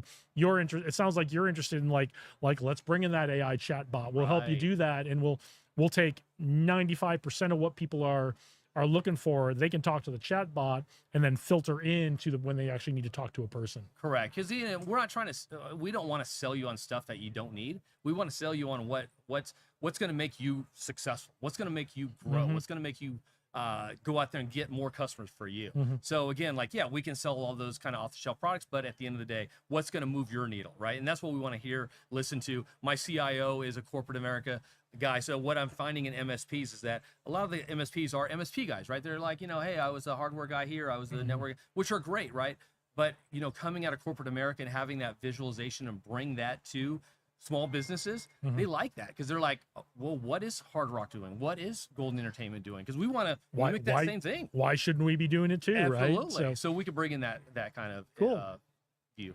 So what are you excited about to see at the rest of tech? What did you watch? What talk did you go to this morning? So this morning, I went to the marketing. So Okay. Karma, she's a Okay, great, yeah. she's with SBDC. She's actually helped us build and grow through our community as well. So if you haven't got started with SBDC, I highly suggest it. They're a great resource for free for small businesses that are starting, whether you're starting a company from scratch or you're a franchise or wherever you're at in your midstream of your business, they're able to sit down with you and kind of go through that journey, right? So she's able to provide to me her marketing experiences. I'm very fortunate. She has experience with MSPs, but also she has that wide variety of like, what's going to move your business of where you're at today? Like, are you in your infancy or are you in your mid journey or are you developed, right? How much money are you spending in marketing? Is it enough money? Or, you know, how are you going to grow that? So it was a great segment. She kind of went into, you know, what are you offering for free? You know, like, are you offering, you know, booklets to say, hey, I want to know more about your product or your offering, or I want to know this or that. Get out there, you know, just kind of get out. Like you said, get up every day and just provide that kind of level. That's of number. awesome. What are you going to go see this afternoon? Oh, so I love the new innovations. What is it called? The startup Demo day? Demo day. Demo love time, that I think one. they call it. Yeah, demo time. It's just you get you get everything from this kid out of high school that has this idea and he just wants to just let everybody know to, hey, this guy is like fully developed and ready for market kind of scenario. And it's really nice to see the verse of that, but it's a really cool product for us as entrepreneurs because we're like, that's a great idea. And there's no judgment, right? You know, you can come off the street and say, I have this idea, and you know, whether it's good, bad, or different, you don't get judged at that. And I like that, right? Because again, like, you know, some of those things are going to be great and some things are not, but at least you get it out there and say, you get that early feedback and say, should I proceed with this or should I not? Yeah, absolutely. Very, very supportive community here at Tech Alley. If you've got something you want to show off, come on down. All right. What is the big technology trend you're looking at that all business owners should be looking at right now? Oh my gosh, AI. You know, I think that's with the automation. right? I think everybody has their own automation. I think, like the big guys that are doing some of the cool stuff is like Salesforce, right? Salesforce is your CRM tool. And what are the big guys doing with it? They're utilizing, I'm sure you heard of Einstein, which is their AI bot, right? Watson for IBM. Yep. So what are they doing with that? So not to disclose too much, but I think that that I can tell you that the bigger companies are using it to understand next best actions, how to create a like a marketing program or an outreach program to say, what should my employees do next? So I send them an email. Great. It comes back. I'm interested. So what should that employee do next? So what the big CRM companies are doing is giving that roadmap of saying, okay, you should give this person an offer, but they're doing beta test, A/B testing on that to see is that pulling more people in. So it's building that robotic kind of action to feed that database, so you're getting that to understand what I need to do to close that deal, right? To get that next person to like your product, and it could be anything from a product to a application, whatever it may be. But it's getting that feedback that drives it. All right. Well, if you're looking for some help with your sales funnel, think about incorporating some AI into that. Absolutely. And go see Adam. Adam, tell everyone where they can find you and how to reach you and all that good stuff. Absolutely. So cmitsolutions.com. That's cmitsolutions.com. You can come to our website. It kind of gives our portfolio of offerings, see all of our, our blogs and stuff like that. Also, you can contact me at adam.lopez@cmitsolutions, and also 702-287-2577. And it sounds like you'll be able to see Adam here at Tech Alley every month. Every month. Every third Saturday of the month down here at Taverna Costera, corner of Charleston and Main, downtown Las Vegas. If you're not in Las Vegas and you're thinking of coming to Las Vegas, come out for the third Saturday of the month. And if you are in Las Vegas and you are interested in tech, I don't know why you're not already down here today, but get on down here today and every third Saturday of the month. Adam, it was great to meet you. Hey, the pleasure. So thanks. Thank you so much. Have a great day.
Great, and you? Good. Marcus, I know. is this your first Tech Alley? Yes. Oh, what do you think? Amazing. Yeah, great community here, right? And it's pretty big. I mean, it's much bigger than I expected, actually. Yeah. It's growing a lot, the tech community So- here. So, well, tell everybody, tell our audience. I know some of you from watching Marcus's podcast episode know what he's about, but tell the folks who don't know what you're about. Perfect. We have a startup in Vegas. We do robotics as a service. So we automate factories in all North America, installing robots, doing the jobs that nobody wants to do it. Yeah. So tell us a little bit, dive in a little deeper into what robotics as a service is. Yeah, the thinking behind was a need. So factories could not find people to fulfill some openings, and they would need some robots, right? But they would not have the capex to buy the machinery. So instead of, but they have the opex to pay that labor, right? So basically, we solve that problem, bringing robots, using that opex that they had available. So basically, they rent the robots for as much as needed. Right. How So, long as needed. so don't buy a robot, talk to Marcus and hire a robot as your employee. And then you can pay for that out of your operating budget and your salary budget, not out of your capital expenditure budget, which comes with all kinds of advantages. So if you are looking to hire people and you'd like to have a robot work for you, come talk to Marcus. So Perfect. Thank you so much, and have a great day, guys. so tell us a little about your robots that you're working on now. Well, we are gonna launch a new robot in the next month. It's like a 66 pounds robot. So basically, it's a stronger and bigger robot. Mm-hmm. So it's more efficient, and we can do more palletizing for bigger boxes, let's say. Yeah. So what your current technology is you have robots that unpack pallets and pack pallets, right? Which is really great because that's a thing. All that repetitive motion is really bad for human beings, but it's really great for robots. And so we can free up people to do things people are good at and not injuring people. And the robots can do that work for them, and they can do that all day long. They can do that all night long. They never get tired. They never need to be fed. They can work in the dark. They don't even need lights, right? So That's a very interesting point that you are bringing now is about energy, right? And being green. So if you have a factory with plenty of robots, you don't need lights, you don't need AC, you don't need transportation for all the CO2 emissions. So also for the environmental thinking, robots are a great assets that we should consider it more. yeah. So this is your first Tech Alley. Yeah. What talk did you go to one of the morning talks, or are you just getting here now? Yes, I just watched a talk basically about VC. Okay. Yeah, and it was very interesting to learn. So you watched Kurt Walker's "Who's Got My Money" talk, Exactly. and our next guest, I guess, was the moderator of that talk. So Exactly. and are you guys raising money right now? Yes, we'll be raising 5 million in the next 6 months. Okay. So we are looking for a building right now to expand our operations because, as you saw, Mm-hmm. in person, I don't have any more space at all. No, you guys are maxed out on space, and if you're Yeah. trying to bring some new robots online, you need a little more space to do that. So that was your talk you went to this morning. Who's Got My Money? What are you excited to see at Tech Alley for the rest of the day? I'm not sure yet. I need to check the schedule now. Okay. I didn't have time. Well, there's some good stuff coming up. I know Demo Time is coming up. I know there's a talk on Global Entrepreneurship Week, and I think the AWS meetup is happening this afternoon as well. That's what I remember off the top of my head. So, You have an So- amazing memory. all right. Well, I try. Well, thanks for joining us Thank today. you so much. Always Have good a to great see day. you. Good to see you. Thank you, guys. Have a good day. Hey, Alyssa, come on in. Should we both come up? Can you Can we share a microphone? I know you it's- guys are certainly welcome to share a microphone. Don't grab one of those chairs because I think they're all broken. Grab one of the chairs from somewhere else. And it's a cardioid mic. Sure. No, the bar stool will be fine. I think that chair that bag is on is probably okay too. Hey, Dave, there is a tripod for you for when you go do your talk. What your Thank talk you. starts pretty quick here, right? 1:15. Okay, we're gonna have to take a minute. When I'm done with them, we're gonna have to take a minute to get you set up. But Hi. hey, it's good to see you again. Yeah, we how ran are into each you? other this morning. We Yeah. first met at your talk for Startup NV Yeah. 6 months ago. Yeah. So tell us who you guys are, who you Sure. ladies are, and what you're all about, and what brings you to Tech Alley today. Sure. So, you want me to go? Yeah, go for All it. right. So my wife and I own a group of companies under Knight Group. primarily in entertainment. So we have Night Studios, which is a TV production company. We're currently working on our first TV series that's going to be going to major distribution next year. We're excited about that. That's season 1. And that's like a spy thriller kind of Yeah, thing, right? yeah, procedural crime drama. So it's very much I can't name drop the platform, but I'll say it's very similar to Sopranos. Okay. Sopranos meets Mr. Robot. So we also own a coffee company. We just launched a video game development company. last week, and we own an events company as well. Yeah, and you both have a background in tech, right? Correct. So I'm a recovering hacker. I was arrested for hacking into a government network when I was 17. Went to go work for the U.S. intelligence community in cyber warfare, and started and sold several cybersecurity startups.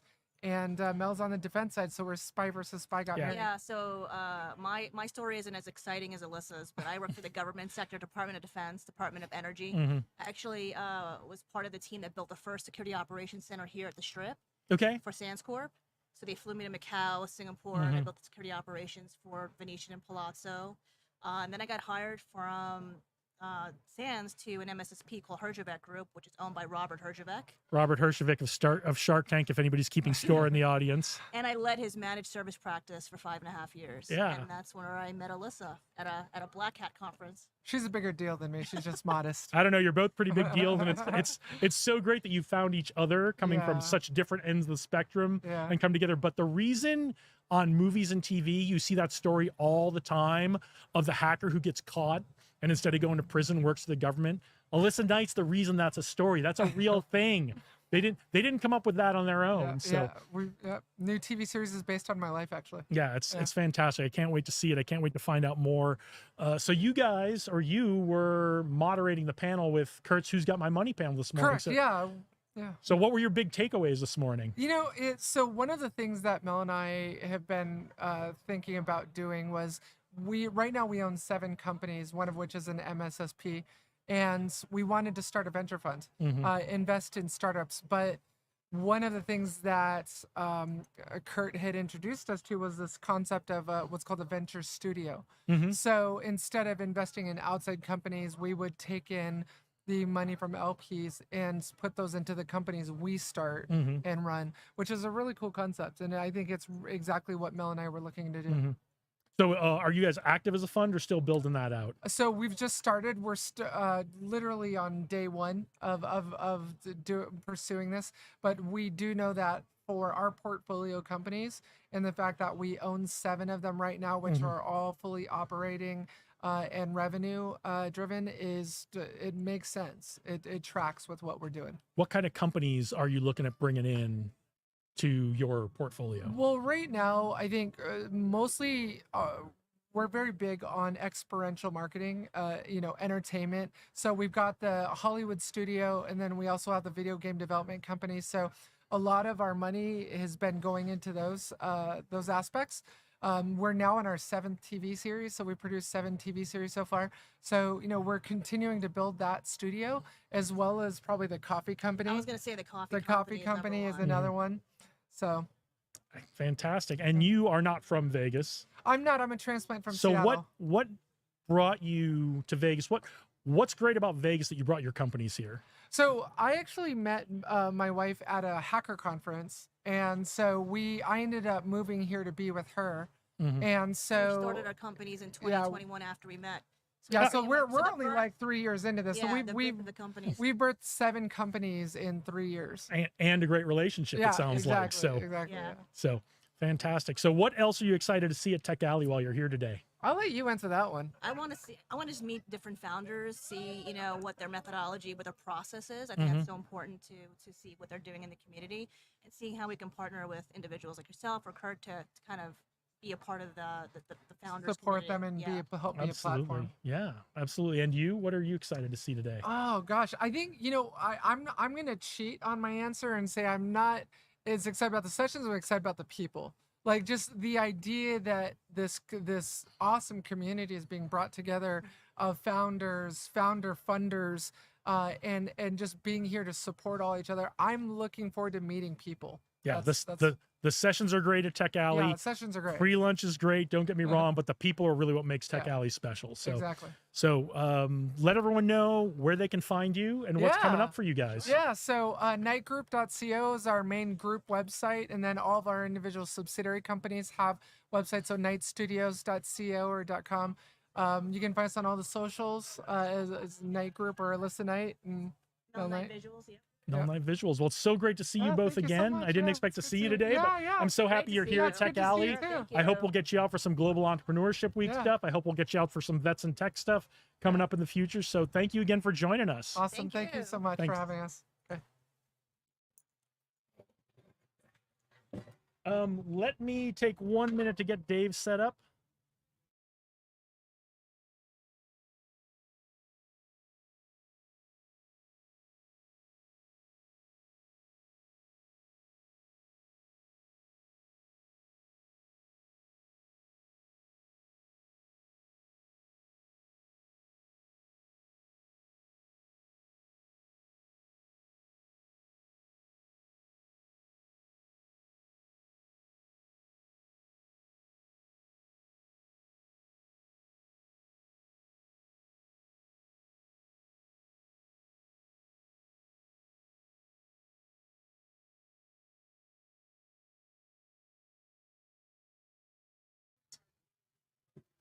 All right.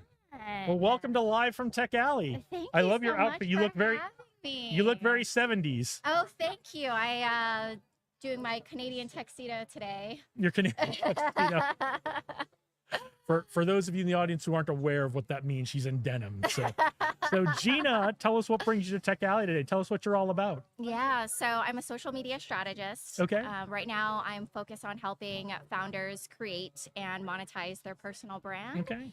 So yeah, today I'm just here today to learn and also see who I can help and maybe how I can help them. Oh, fantastic. Is this your first Tech Alley? This is my second. Your second Tech Alley. So, Yeah. and are you from Vegas or where are you from? I just moved here a year ago. Okay. Yeah, so fairly new. I'm a California transplant. Okay. I think like many. NorCal people. or SoCal? Both. I'm Both. originally from the Bay Area. Okay. But I was in LA for the last 10 Okay. years. Very cool. What were you Yeah. doing in LA? Were you doing marketing and media and that kind of stuff? Exactly. So, yeah. so what was your background in that kind of stuff? Yeah. So my background, I've worked across high growth startups. I did the corporate thing, Okay. also working for big tech on the agency side as Okay. well. So everything from developing branding to content, Mhm. influencer marketing, partnerships. So all of that experience has kind of laddered up to what I'm doing now. Nice. That's fantastic. So you're here now. You're getting out of the big leagues, Yeah. and you're looking to help people move up into the big leagues. It sounds like. Yeah, just looking to help people gain more visibility and Mhm. projects into what they're doing. I think, founders are obviously invested so much in what they're building, and it's so important to create visibility for yourself and what you're building Mhm. to ultimately help bring it to life, right? So What's your best piece of advice you're willing to give out for free on our live stream? Your best piece of advice to founders, tech founders, startup founders, or small business owners about increasing their visibility. Yeah, I would say to absolutely get on LinkedIn and start creating educational content, value based content about what you're doing, what you're bringing to market, the problems you're solving, and ultimately creating that as a piece to start building value. So Mhm. I was also in the Where's My Money session with Kurt, and he was Who's got my money? great branding, by the way.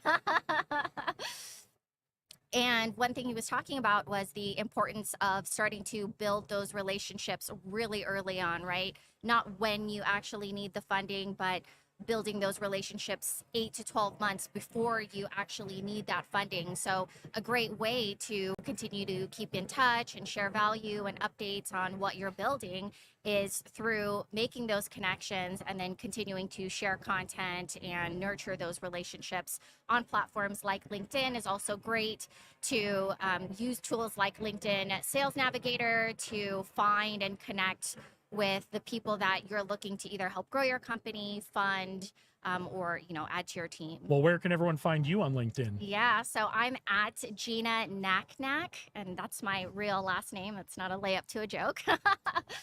Beat me to it, but okay. I guess I'm not the host anymore. So Gina Naknak, last name is spelled Nacnac. Guys, it's not easier than that. So look up Gina on LinkedIn. What is an important trend that founders, small business owners in media and marketing should be following right now? I don't know if I would call it a trend, but I would definitely say to leverage AI as much as possible. That's one thing that I'm working on bringing into my consulting practice to ultimately bring out tools that we can create to simplify the content creation process. So I would really just encourage founders to do something to what I'm doing with my clients, which is building a brand book, which is the foundation of what your personal brand is and what you're sharing, and uploading those as like resources to tools like GPT to help you come up with content ideas, script, write your sales pages, all of that.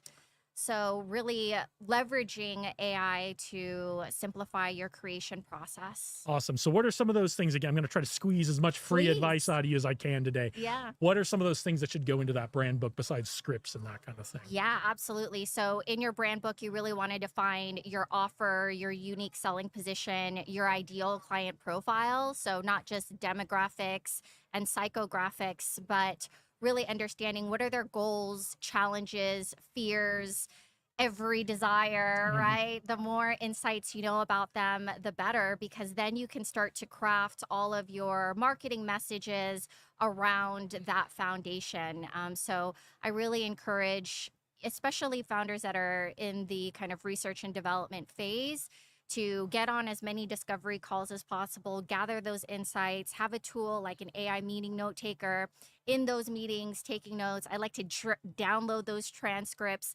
upload it to GPT and say, summarize the insights related to their goals, challenges, and then continuing to build out that ideal client profile, I think is really great. So those are some of the key foundational elements for the brand book. So go work on that. And if you're having trouble with that, find Gina Naknak. That's really fun to say. Naknak. I'm into it. Yeah, so find Gina if you're having trouble with that or need a little bit of advice. And where can everyone find you?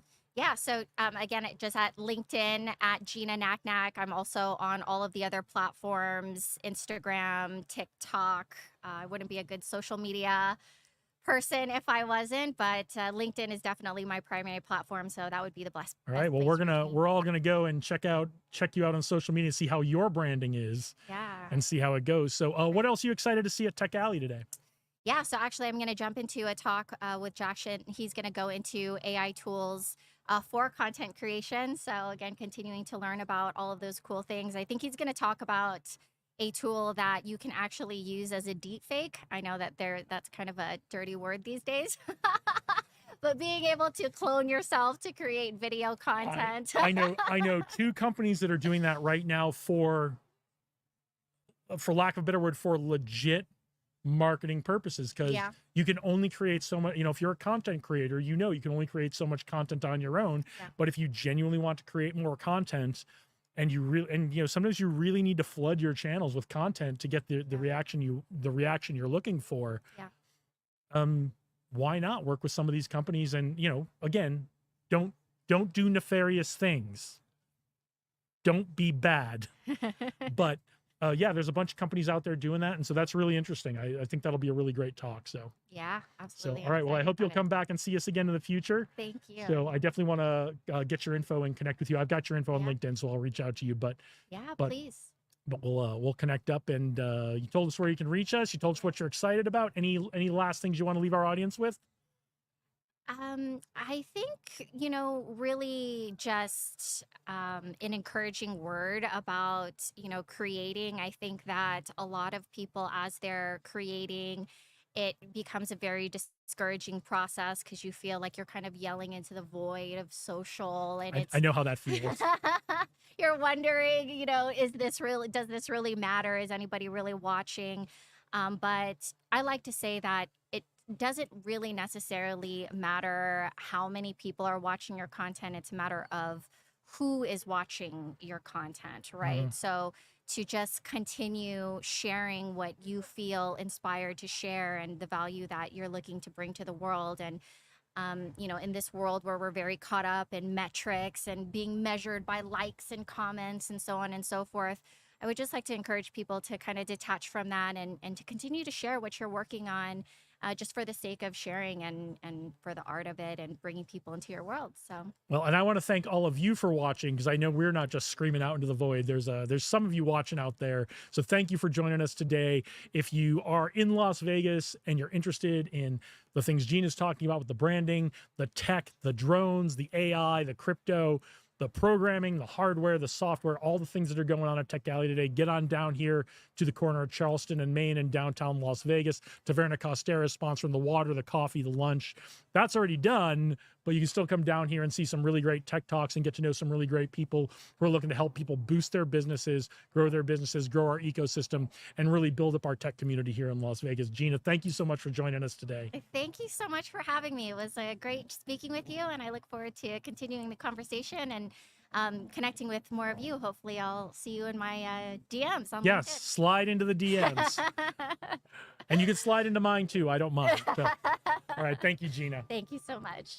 Kurt Walker, come on up. Kurt Walker, perpetually here to answer the question. What's the question you always answer, Kurt? Who's got my money, your money, Yes. your capital? What's up, So, brother? what were the highlights from the talk this morning?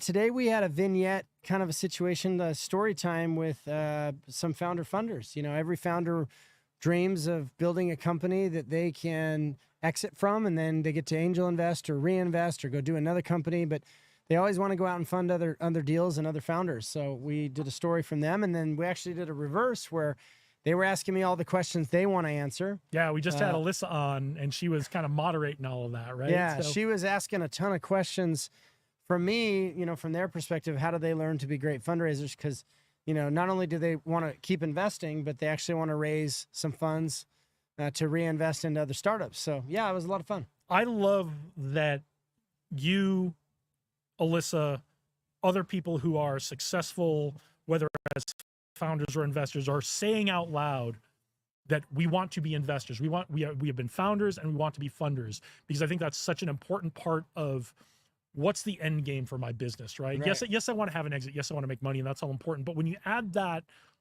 I want to help bring other people along part. I want to be a funder as well. I think that just provides so much more meaning, and it's something that the whole community can get behind and cheer on with developing our ecosystem here. Yep, 100%. It's very important that we see founders exiting their companies. It gives us an example to follow. It gives us an inspiration to know that we can be like. And it also provides needed liquidity back into the market. The data shows that founders that exit tend to reinvest locally. Love it. Love it. And you are not just talking about this, you're doing it with things like Fusion 42. Fusion 42, So, Pitch Kung Fu, all the other yes, things this you is do. your new place to come and make sure that you're getting market ready. We've got big checklists for founders and small business owners. We also have real content every single week. We have pitch events. We have a Telegram group for real-time feedback with, other experts to help you with your financial modeling, your GTM, or your fundraise strategy. And we also have the Fusion 42 Raise Conference, which is December 3, 4, and 5. Is that here in Vegas or is it It's online? virtual. They can come and check that out. The best fundraisers in the world. Mm-hmm. And I just got back from Mexico. Just ran co-led a venture capital summit down there, and Yeah. apparently it went so well because I was just there a couple days ago. Mexico City wants us to do the same thing before the end of the year. Fantastic. So I'm doing my best to represent the Vegas venture ecosystem. Also want to give a shout out to all of the teams, StartNV and everybody else that were a part of putting together Vegas Tech Week, or I shouldn't call it that actually. It's Vegas Startup Week. I mean, Vegas Tech Week is great too, and that's a different thing. But we also had Techstars Startup Week, sponsored by Startup NV here in Vegas this week. Yeah, and it worked out pretty good. And then this was is the great. final day. And we have a launch party for one of my portfolio companies today at Yes. 4 o'clock. Yeah, so tell us about that company, because Josh told us we're doing the launch party, which is great because we got away from doing the launch parties for a while. Yeah. So I think you and I have talked about this company. I don't remember if we've talked about it This on the is stream. Jack Race USA. This is a company I funded a couple of years ago with my partners. It's a golf, athletic kind of leisure lifestyle brand. We do shoes, we do belts, we do a bunch of other stuff, and the shoes are pretty nifty. Yep. And yeah, it's gonna be cool. We've got some new products coming out next season, and the reason we invested in it because it was complementary and adjacent to another company we did that was in the tech space that's actually at all the golf courses, and so it made sense to invest in Jack Race. And great brand, and we're excited to see it continue to grow. And we've got some product placement and some movies coming out. And Yeah, there's like a branding play along with that and everything, right? yep. And so it's been fun. I don't golf, but I like the shoes, I like the gear, I like the style, and it's fun to get involved with great founders and great projects. Well, I do golf, so I'm gonna have to go check those guys yes, out. that's right. So, and I don't golf well, but I do golf. So, Okay. so what? You've got your finger on the pulse of so many things. You're so tied in.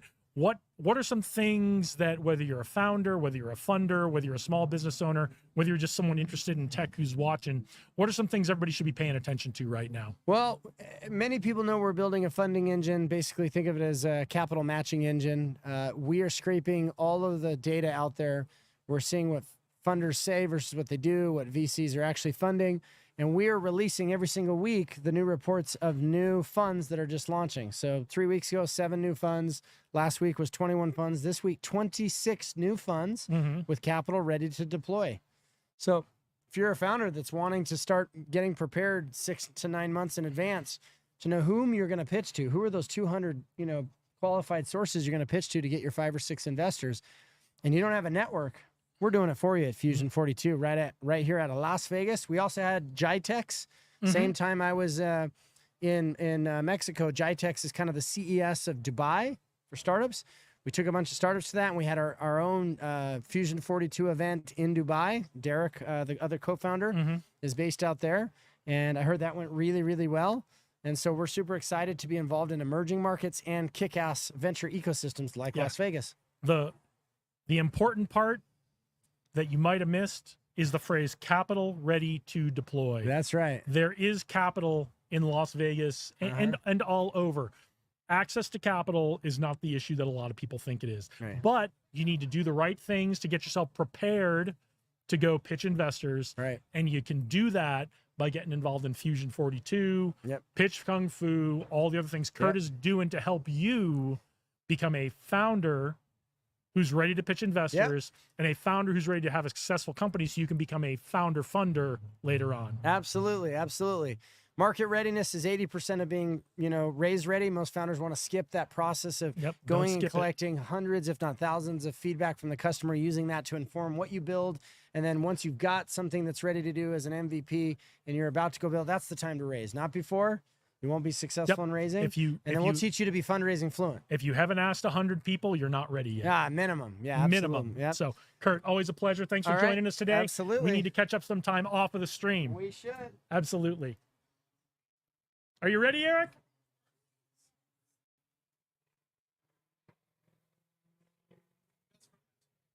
Well, we'll see who comes up, but I always love having you here. So if you didn't hear, you probably didn't get picked up the microphone. Eric said best for last. So I guess if you want Eric to be last, drop a comment. You still got to see my lecture. That's the thing.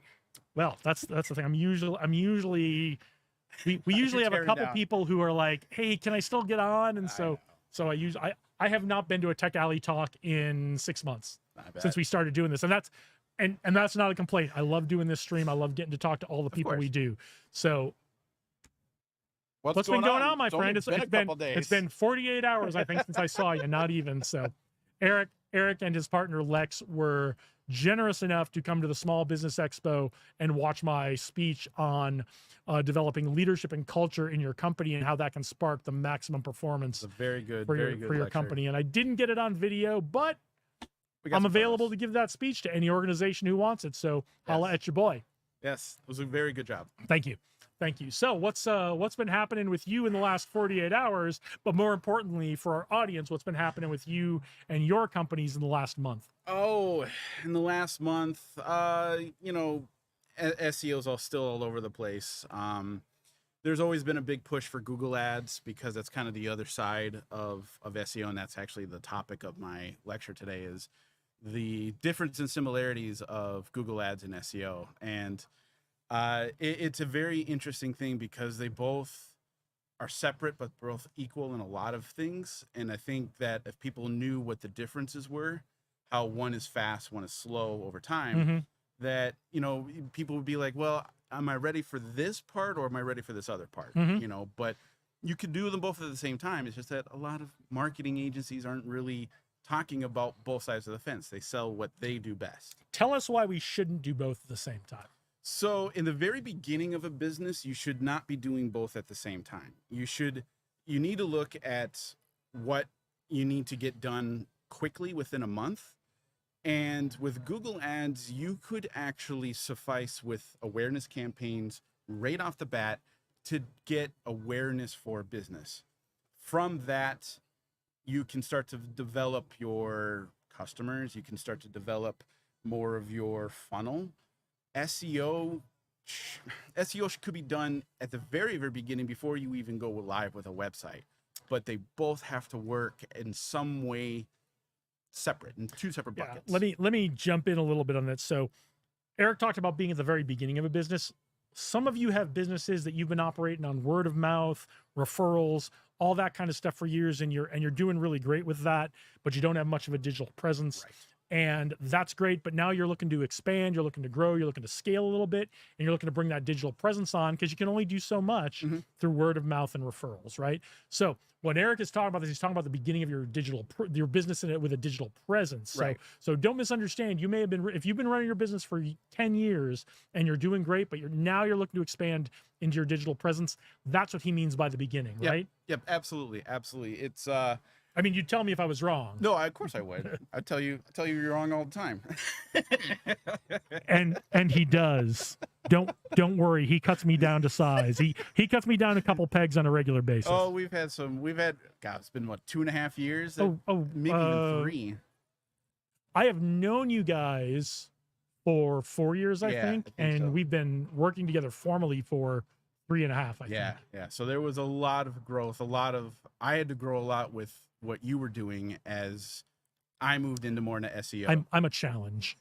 That's the generous way of putting it. I'm challenging. Ask every ex-girlfriend I've ever had. There you go. You know, in hindsight, being when you're looking to expand a digital business or a business in general, whether you have a brick and mortar or you have an online business, we all know that marketing is what drives sales. Yep. It's what drives revenue. It's everything. And the thing is it comes down to a strategy. Don't get me wrong. I love AI. I think it's great. But, you know, I'm old school. I think that you got to have an understanding of who you are before you start writing prompts and getting answers that suffice to you as opposed to you building for a customer. So let's start with step one. Step one. Besides cut a hole in a box. Let's start with step one. Whether you're starting a new business, you're thinking about starting a business, or you're a business that's looking to grow, scale, and you realize you need that digital presence now beyond the great work you've done over the last 10 years through referrals and word of mouth. What's step one? Step one is research. It'll always be my number one. You got to know what you want to do, why you want to do it. You got to answer your 5 W's: the who, what, where, when, why. From that, use the internet to find out more about those W's. Who else is there? Why else are they there? When have they been there? Why, you know, a lot of this comes down to more self-inquiry than just relying on make me a business name on ChatGPT. Right. That's great, but it doesn't, it's you're cutting yourself short. And that's what I want to, let me pull on that thread a little bit, because we talked about don't just start throwing stuff into ChatGPT or your preferred AI. LLM of choice, your preferred AI of choice, whatever you like. We talked about don't just do that, but let's talk about how our audience, how business owners can use AI for that research function. Because honestly, if you're not using AI for research, you are probably spending a lot more time, effort, and frustration than you need to be. Exactly. So let's talk about how they can use AI, because we're at Tech Alley. So let's talk about how we use tech to help our businesses. right? And we're both old school. We're the military guys. We're Yep. kind of dinosaurs. The human connection matters, all that. But also use the tools you've got. So let's talk about how they can use AI to do that research to help them with step one.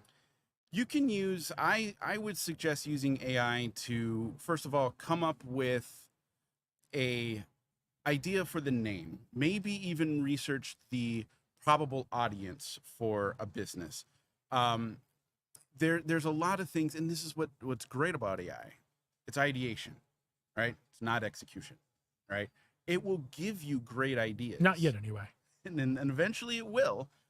But for the moment right now, it is about getting ideas. Now, again, I always come back to the fact that AI is written to impress you. You're building a business to impress an audience. That is where the AI splits, because it may be a great idea and you think of it as a great idea, but is it executionable? Is it going to be something that goes to market? Because there might be other people that are using the same AI prompt you're doing or variations of it and getting the same answers. Again, what is it that makes you different? What is the plant that you're growing that's different than the person to the left and right of you? I think it would be really interesting. I haven't tried this. Maybe I'll try it later today when all of our high quality videos are uploading and that kind of stuff. Maybe I'll try this. I'll go into an AI engine of choice and ask, what makes me different?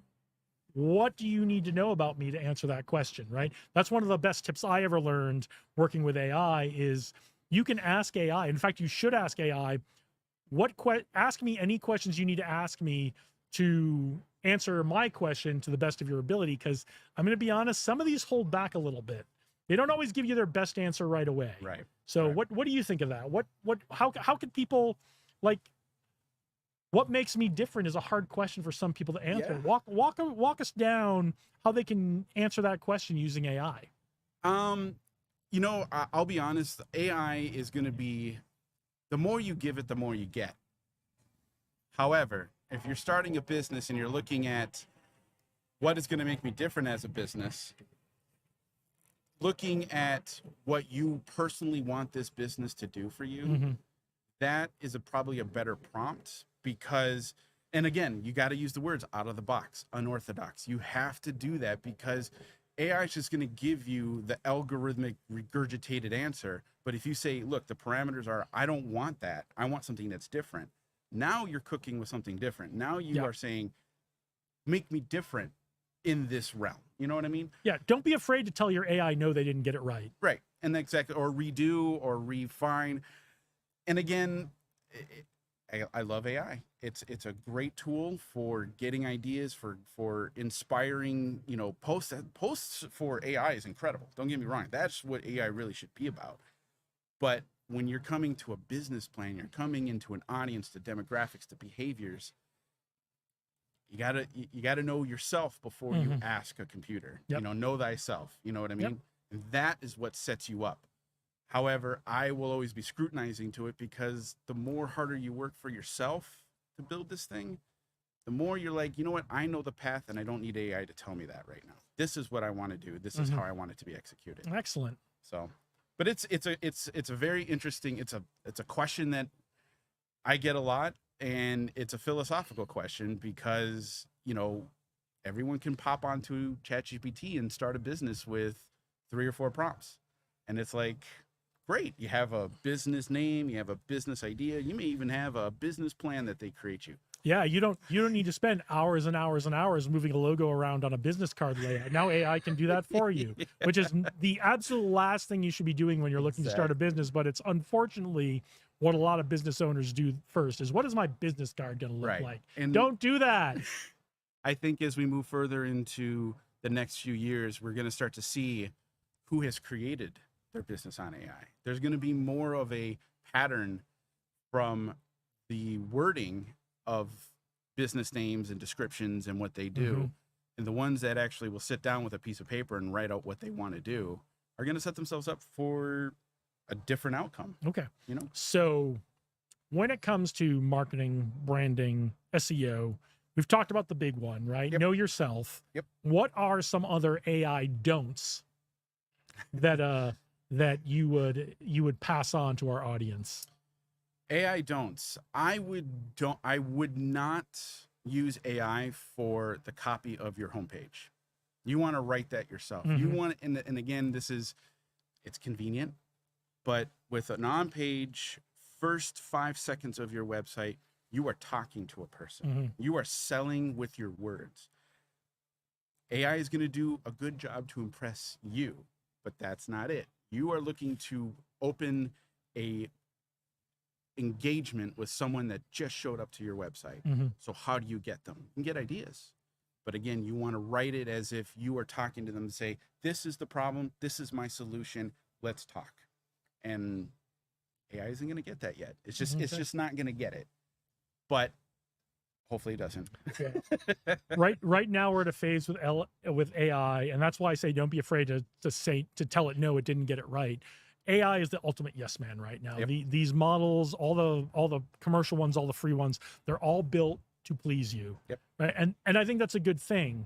But what that means is you don't necessarily get a lot of, if you put your inputs in, it doesn't ever disagree with your inputs. It just tries to make the best of what you've given them, I think is a fair way to put it. And it's convenient. That's the thing, is when people start making YouTubes and Instagrams about how they've built a business with AI, then AI shoots up in user visits and inquiries by thousands, if not tens of thousands a month. And again, it's still just a digital landscape. What are you different for? You know what I mean? What is it that you are bringing to the table that's different? And that's a hard thing to ask yourself. That's a laying in bed, looking at the ceiling at the night, say, what do I do about this? It's probably the hardest question an entrepreneur has to ask themselves is what's really different about me? Because a lot of us, and I know myself included when I first started, were really afraid to kind of step out of the vanilla. Like, I don't want to alienate anyone, right? We all go through that. I want to keep people happy. I want as many customers as possible. So I don't want to be too different. I want to be popular, but I don't want to be different, right? Right. And we all know that doesn't work from high school. So what is the coolest thing you have seen AI do since the last time we talked? So the last time we talked on this stream. What's the coolest thing you've gotten it to do? Not just something you heard about.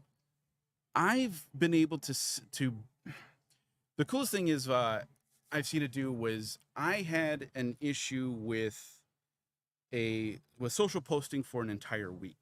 I had keywords, I had demographics, I had audience, and I threw it all in there. It was like a 2-page prompt.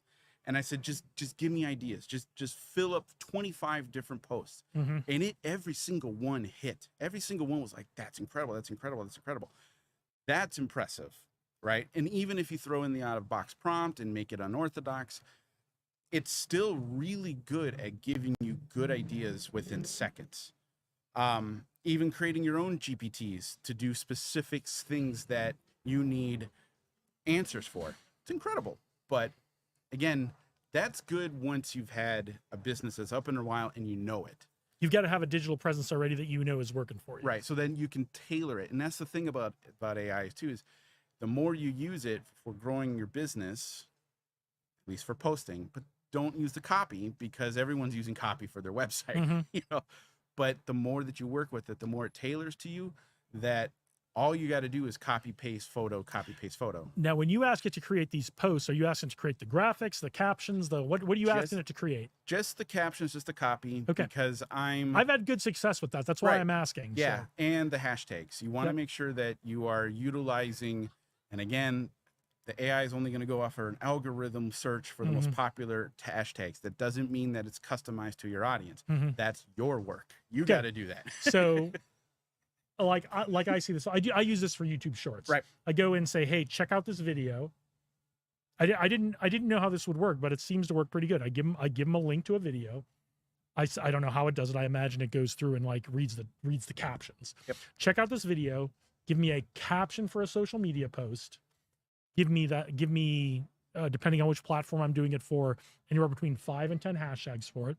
Then I see what it gives me. And then I always see, even though I've trained it, there's always a couple hashtags I have to add. Like if it's a tech thing, I always have to add Vegas Tech. Right. Right. Because one, as a community, we're trying to grow that hashtag, but B, I want my Vegas Tech, like my Tech Alley peeps, I want this to show up in their feed. Right. Exactly.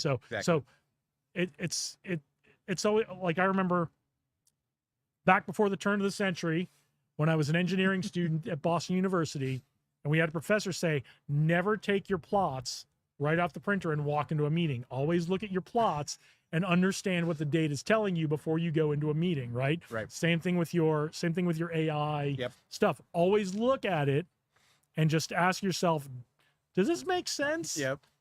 And not only does it make sense, do I understand the answer I got based on the question I asked? Exactly. It's the same thing. Yeah. So yeah, I have had really good success with saying, hey, create me some captions from this video, or create me some posts from this video. Yeah.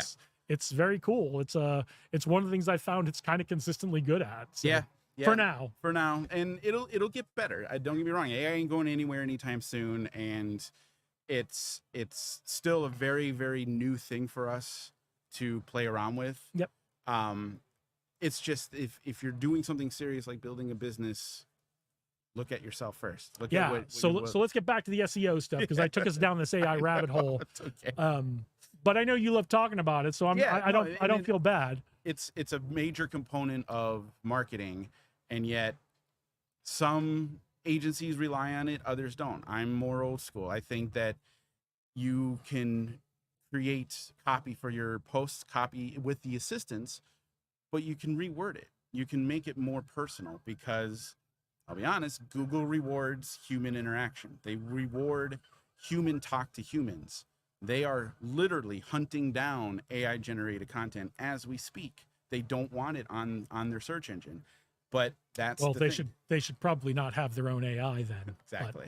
But, look, Google, I'm not telling you what to do, but if you don't like people generating stuff on your platforms and in your search, and showing up in your search with AI, maybe don't have an AI. It's true. Yeah, no, it's true. And I'm hoping that hot take will get clipped out, and some really angry Google people will watch this over and over again and share it and say, what a jackass this guy is. So no, and share this.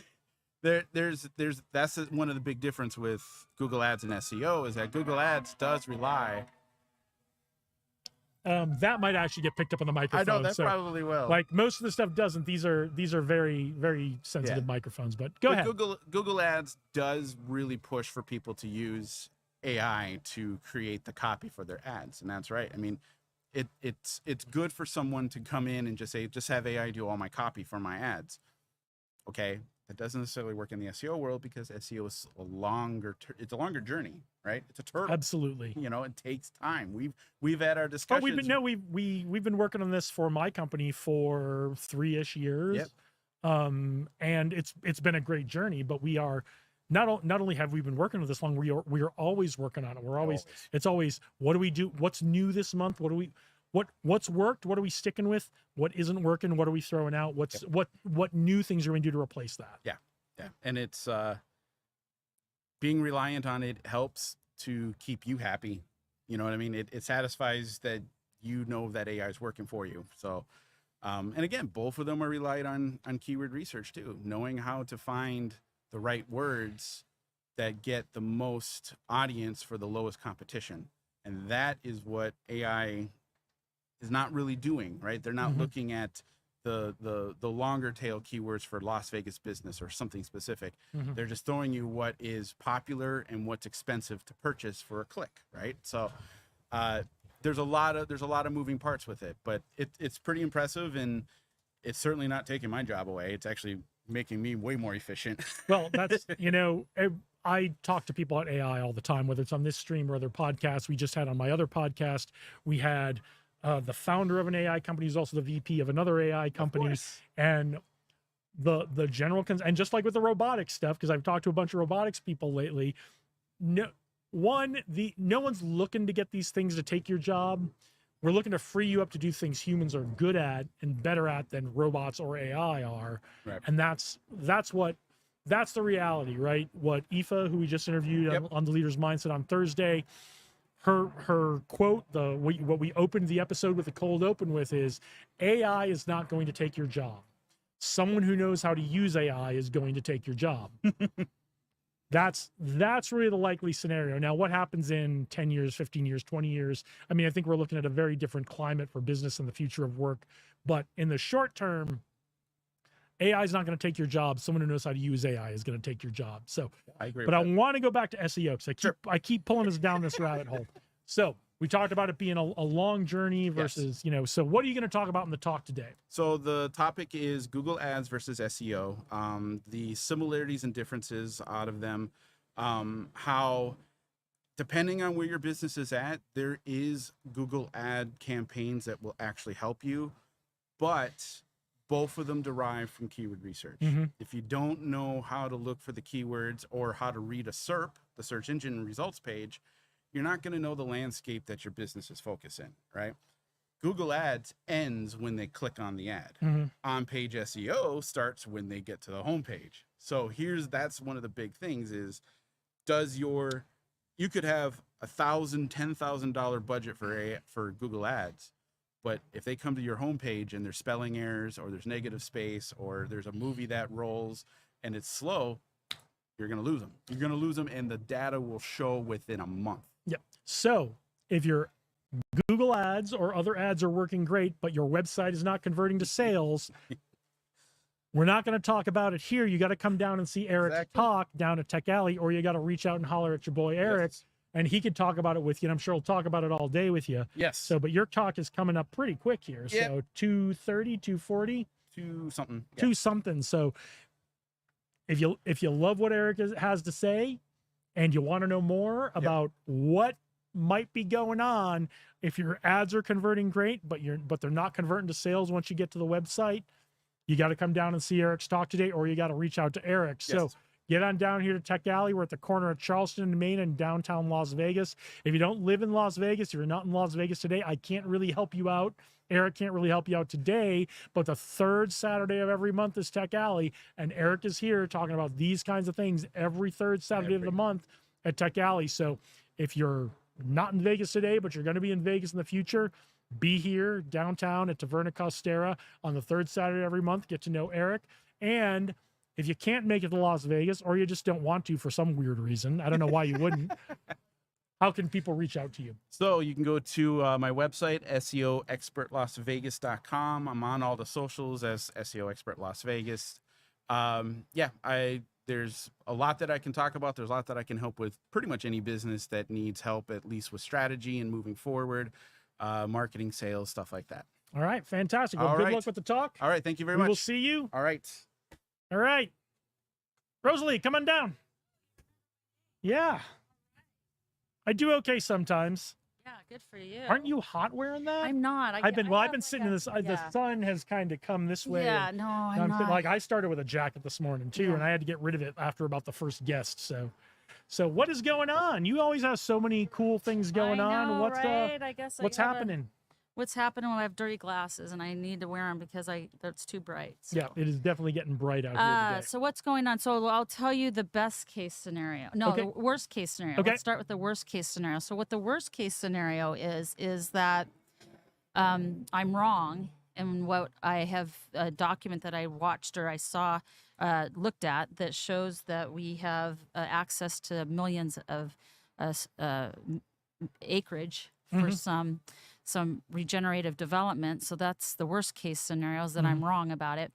But the back end of it is that we can scale regenerative community that actually proves that we could be microgrids, and we have the data to prove it. And we're putting together that's the worst case scenario. Okay. I mean, so for a worst case scenario, and I actually can show the viability of that. It's not just pie in the sky or a hippie way of saying it, but we actually have a viable business model that shows that we have access to this land due to the way it was incorporated, and we'll go into it a little bit at another time, and that we have access to $1.5 billion that will show that the water issue is going to cost us about $1 billion to fix. Okay. But it will return its investment within 3 years. So that's Okay. a pretty good investment. numbers. Yeah, good numbers.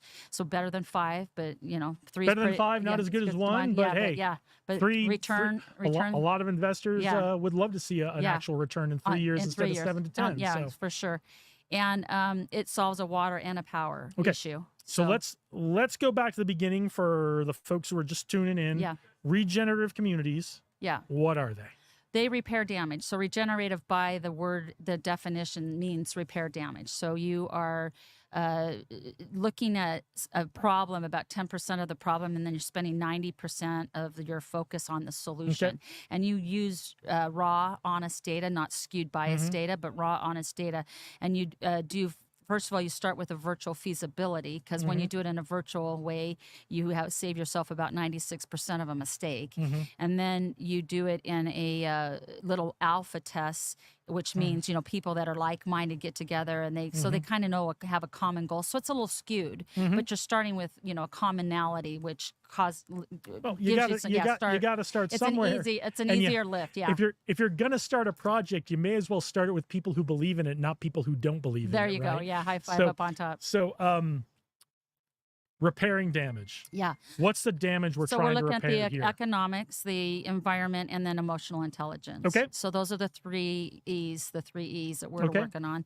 And we're starting with entertaining. So we start off with entertaining education. We're offering entertaining education. We're putting music and awareness symposiums together. Okay. Where there's a musician, and then in between we have panels of people talking about the solution. They identify the problem they're solving, and then they talk about the solution. So a little South by Southwesty. Yeah, inside of each other, though. Yep. So it's that you show up, but it's all audience participation, Yep. talking with the panel, asking questions. Next musician, then that panel talking about questions with the audience. It's not just somebody sitting up there listening to a bunch of people talk. They're actually asking questions, and they're getting real viable answers. So Yeah, very cool. yeah, and being held accountable. Very for 'em. cool. So, environment, economy, emotional intelligence. Yeah. Are we trying to do all 3 of these things at once? Are we Yeah. starting with one? What are we doing? and then and I don't know whether to add another one to it. I think you're doing plenty. Yeah, I think so too. But governance, so it makes this That's a lot not an E. easier. I know. You got to I find know. the E synonym. So the E may be something like or you've got to go find G synonyms for your other 3. or how about if we just say governance is part of emotional intelligence? Or we just here's dump the whole E thing and create a different We construct. could whatever around you it. want to do. We're actually naming as we go. Yeah. We're a collaborative alliance. So, Okay. So Regenerative is a nonprofit. That's Regenerative, and we also have a local Sparks, which is a Yep. development corporation. The development corporation does business and real estate development, but they're careful about what they scale to make sure that they have solutions. I believe that you can solve a real big problem if everyone that's in the leadership positions that are making decisions for other people have a real track record of solving problems that have data to back that they actually are good at making decisions that benefit the many and not the few. So if we no longer had people on our names on our ballot, and the only way we had names on our ballot is when you show your abilities to actually make good decisions, and they scale and they profit and they are successful, then what if all the people that were on our ballot were like the cream of the crop, and the only ones that we could vote for were the ones that actually showed a track record? So Well, I think we'd all love that, but that's Yeah. probably not happening anytime soon. So my question now no, is it can my happen question in my 2 question years. now is how I'll do tell you how do you get the folks who are in decision making? What are you doing to bring in the folks who are in decision making capacities, start- whether that's elected or Yeah, in civil service? business, How are yeah. you bringing them into the Yeah. fold of what you're doing? So we're going to them first, because you always want your leaders in a position to be the heroes, not the enemy, right? So you and, go to and them. we need to go to the decision makers. You do. We go right to the decisions makers, and we let them know. I mean, I've reached out to the governor, the lieutenant governor, the sheriff, the water authority, Southern Nevada Water Authorities, UNLV. I mean, I can list.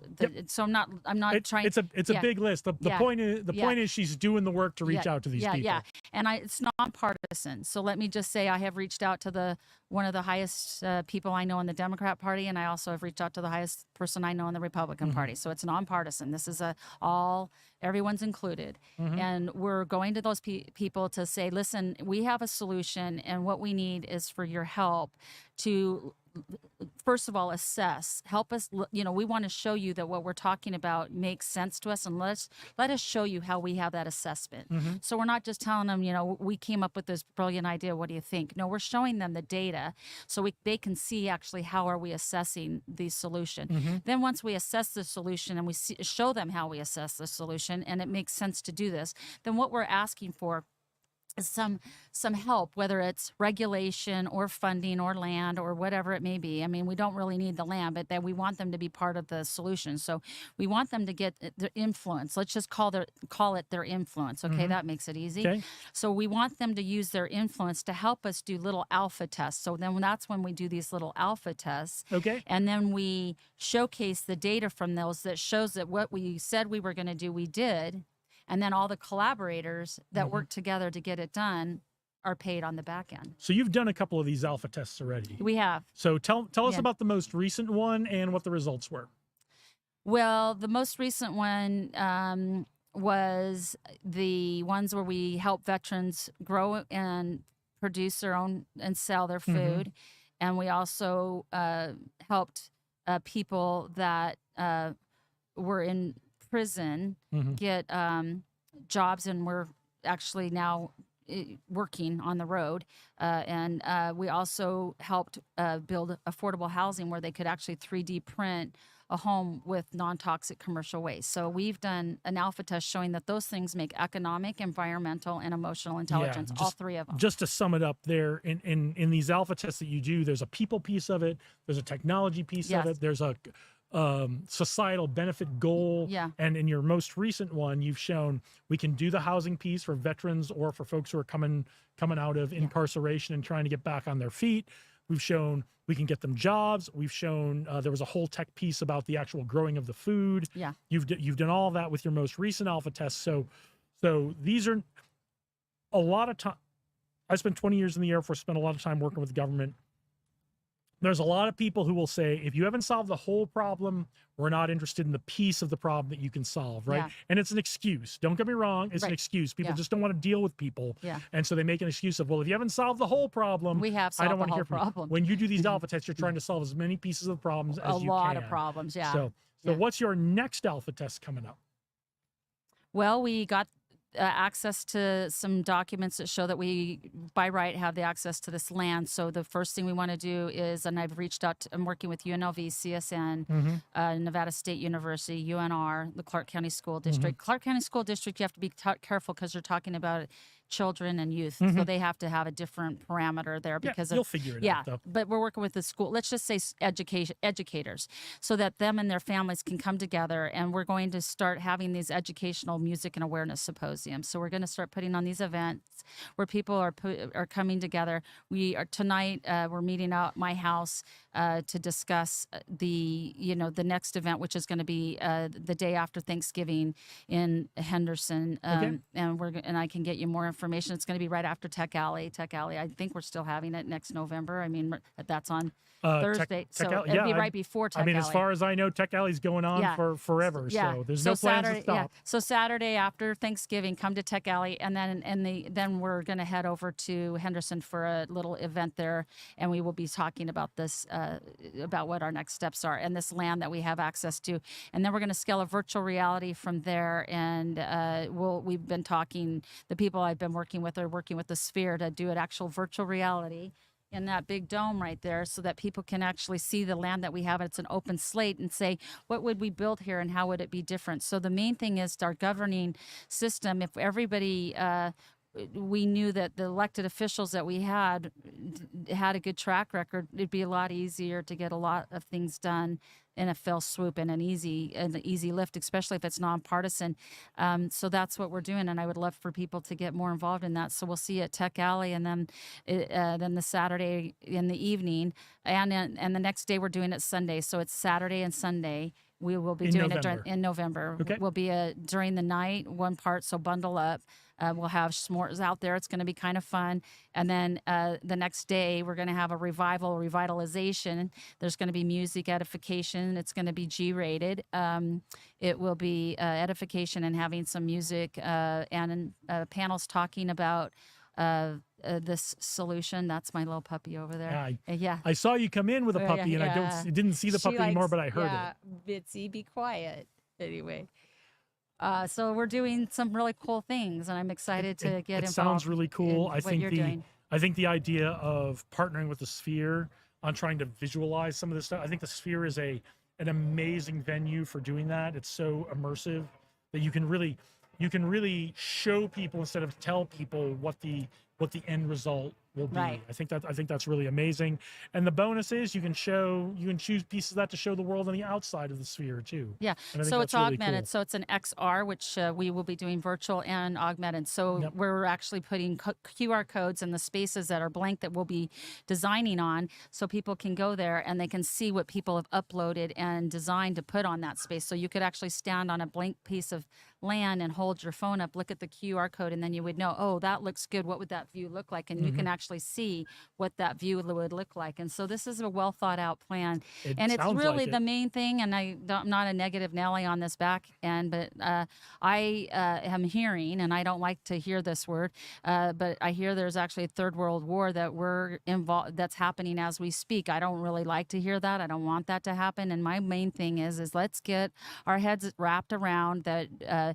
If we come together as global movement of the people, we start in our sovereign states and then in our sovereign nations, and we start coming together and collaborating on these global but local issues, we can circumvent a civil war by, my main thing is one thing is we should say, unless a president or a leader has from here on out, we're only maybe we could do a treaty that the only people that will go to war is when a leader of that nation puts their children and their grandchildren on the front line. And when they do that, then it must be that important that the rest of us follow.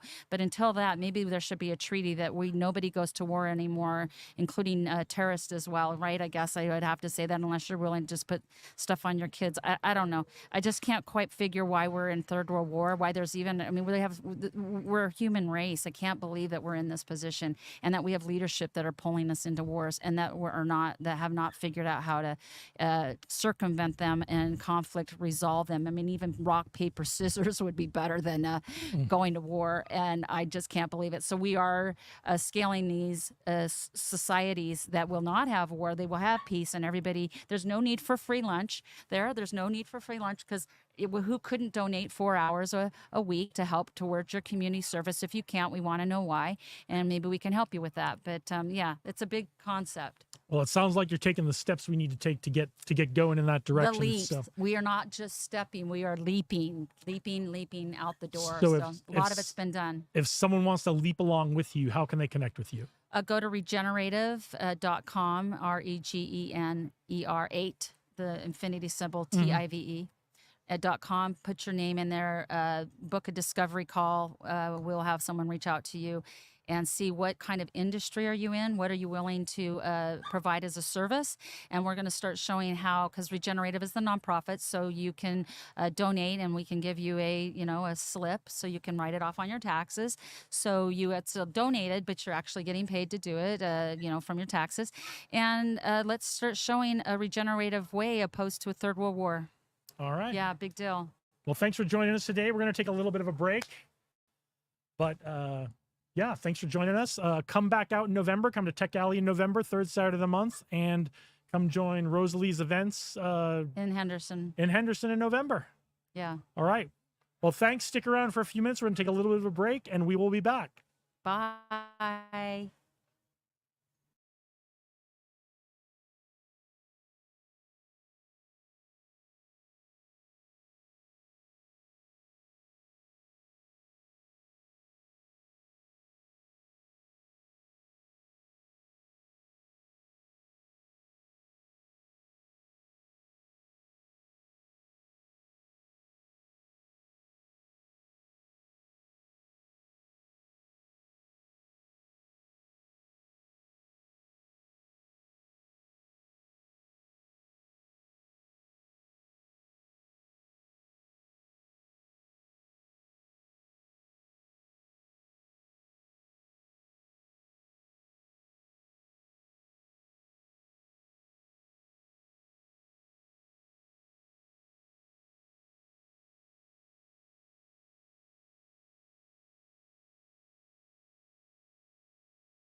No, no worries. Dave Berlin, how the heck are you? Hey, man.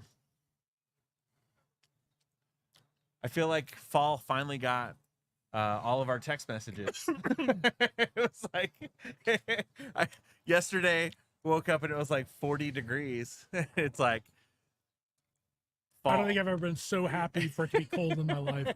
Fall. It's like, hey, I got your messages. And like all of a sudden, all. Oh, sorry, man. I've Hey, been just saw your message. I've been in meetings all summer. I had no idea. I had no idea you guys wanted me back so badly. Yeah. For those of you watching, it's not 1,000 degrees here today. I know we were a little better last month. I think we were like 95. Right. So it wasn't 1,000 degrees last time, but this is like, for those of you who can't see, because you can't see the camera because you're looking through it, like we don't have an ice pack on it this month. Yeah. We don't have an ice pack on our internet. We don't. Yeah. Like I'm hoping this computer's gonna hang in there. It's getting kind of warm, but yeah. Yo, man, tell me about GEW. Give me the update. Give me the Vets and Tech update. Yeah. I've been waiting all day. We were gonna try to bring Dave's talk live to you, and we just didn't get the tech set up before he gave his talk. So so we'll try to do that in the future. But yeah, give us the update. GEW, Vets and Tech. Yeah. Y Networking. Here we everything that's are. going on. Here we are. We're 30 days out. 30 days out from Global Entrepreneurship Week, and it is here. We've really gotten hyper focused this year, and very much in this last sprint. So there's actually a lot of things that are going to be happening. And for those of you that don't know, for those of you just tuning in, Global Entrepreneurship Week is going to happen November 18th through the 24th. It is 10,000 events all around the world, all the same week in November. It just so happens to be this year, it's the same week as F1, not by design at our fault. It's actually, it's happening in so many other communities. Let's not even worry about whose fault it is. Yeah. Let's talk about the opportunity that comes with having Global Entrepreneurship Week the same week as F1. Yeah, here in the Las Vegas. opportunity is great because and Vegas some is other on cool fire. events that Vegas has decided to do the same week, right? Yeah. Downtown The has a city, whole thing they're doing. What is it? Neon Lights Festival. Neon I Lights think. Festival, yeah. We've got Corner Bar. They're going to be doing some stuff that's kind of a separate activation there. But no, this year we're really excited. We're already starting to get more events on the calendar. I think we're at like 20 events on the calendar. You can count which- me in for one. I just need to get my act together and find a venue and put it together. There it is. So we'll get you on the calendar. And honestly, kind of had this aha moment this year. Global Entrepreneurship Network does a really good job of kind of doing this big impact report and seeing all the different types of entrepreneurs that benefit from being part of Global Entrepreneurship Week. So it's funny because back when I first started having these conversations 2-3 years ago, people would be like, oh, send me more information. Well, Global Entrepreneurship Network has these really good audience guides, and they're about 10-page reports of like how to get involved, why it's specific for these different audiences. And I will read it off because I don't want to miss anybody. Yeah, I want you to read off the audiences, and after you read off the list, here in Las Vegas, we've got some good representation from some of the audiences. Let's talk about who we'd like to get representation from, who we'd like to connect with for GEW, because there are some of those audiences that you and I and some of the folks on the team don't have good connections with. No, you're right. And with that, we do have a few, the way the structure is right now, I'm the state coordinator. We have a few community organizers. We have Elias Benjaloon in North Las Vegas. We have Nadia and Lauren in Las Vegas, Nadia Russo and Lauren Jones. Yep. We also have Ben Leifsky in Henderson. And now our newest addition is Lourdes Madrigal with the Veteran Business Outreach Center up in Reno. So we've got the state covered for these volunteer community organizers. So we've got the state covered. We've got City of Las Vegas. We've got Henderson. We've kind of got Clark County-ish. And then we Reno, don't, and we have Reno, which is great. What we don't have is North Las Vegas. Yeah, we do. Yeah. Oh, we do. Elias is North Las Vegas. Elias is North Las Vegas. Okay, but we don't have like Mesquite. Yeah. We don't have like Searchlight. So we don't have Ely, and we know there's entrepreneurship going on in these communities. Yeah, so we're working with the governor's office to work on some of the rural entrepreneurs. I can't physically go down and chase all of those people because I don't even know where they are. or if they even care. So what we have right now is the governor's office of economic development is kind of rounding up all the rural entrepreneurs and figuring out where we could spend our best time. So we've got the geographic parts covered. Here's where we're looking for the very specific audiences. And all this comes from a big global impact report. They do a big study to figure out who benefits the most. But And they can find that at gew.org, right? yeah, gew.co is going to be where you find the global impact report. And then on the local level, if you go to gewnevada.com, you're going to find more of the local stuff that we've got going on. But here's the list of these very specific audiences. And now, as we've got the right community organizers in play, now we want to build this this committee/coalition with somebody at the top of each one of these categories that can kind of help expand that network. So we've got Encore Entrepreneurs, which Encore Entrepreneurs are going to be people that have retired from their normal career and maybe they're seeking entrepreneurship post-retirement. So that's an Encore Entrepreneur. Military and veteran entrepreneurs like myself, like yourself. Yep, I think we got that one covered, but that doesn't mean we don't. That doesn't mean we don't want you on the team. Yep. If you're interested, holla at your boys. If you're interested and you want more information, I got a 10-page PDF to tell you what's going on. Or just reach out and we can talk to you. Yep. We won't make you read stuff. We've got the chambers of commerce. So we've got Vegas Chamber, Henderson Chamber, Latin Chamber. We've got the Asian American Pacific Islander Chamber involved. So chambers of commerce.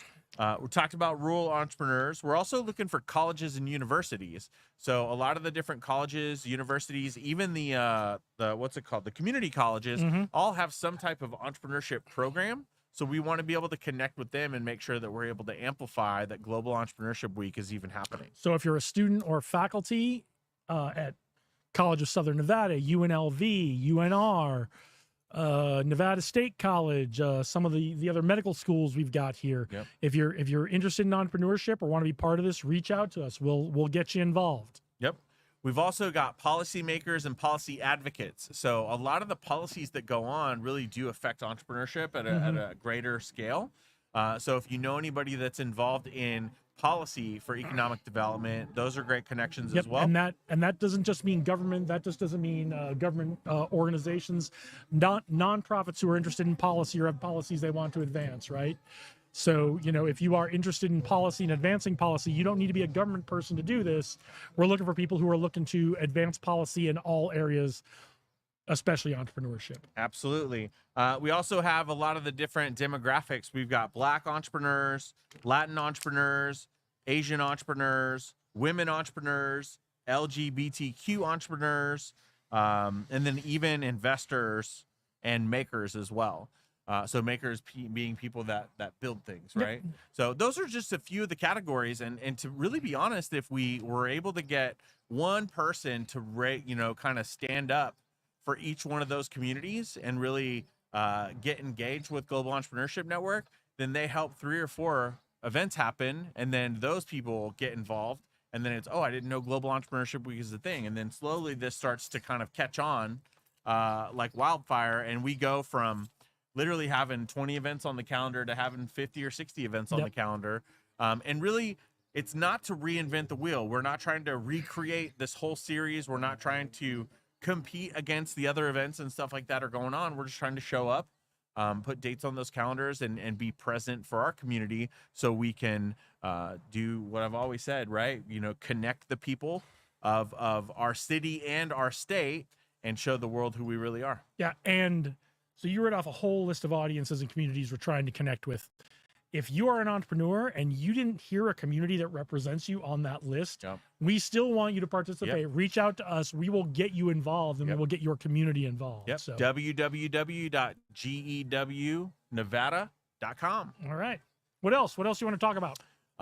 Everything else is really good. I mean, we've got Vets in Tech, I think, is really getting anchored in the community here. It's a really busy season for them because we've got the gala coming up in November, which a lot of people are still learning about what Vets in Tech is for Las Vegas and what it means for the state of Nevada. But in Silicon Valley, where it was born and raised, it's like They know. You know, they know, and they're getting excited because this is their big annual gala. Yeah, So we'll be and going we're for going. that. Yep, We're and, going. And the other part too is that Global Entrepreneurship Network and Vets in Tech have officially partnered. That's right. So we will be really pushing a lot of stuff through the military veteran entrepreneur space. And you and I are. We met some we've got a amazing front row folks ticket today for and that. had them on the stream who are going to be great folks to help Love us it. advance the ball with Vets in Tech. From one especially who is running an IT company and all excited about providing internships and jobs pipeline, not just for vets in general into the tech community, but we met some amazing folks today. We've really got some opportunities to push the ball forward with Vets in Tech. I love that.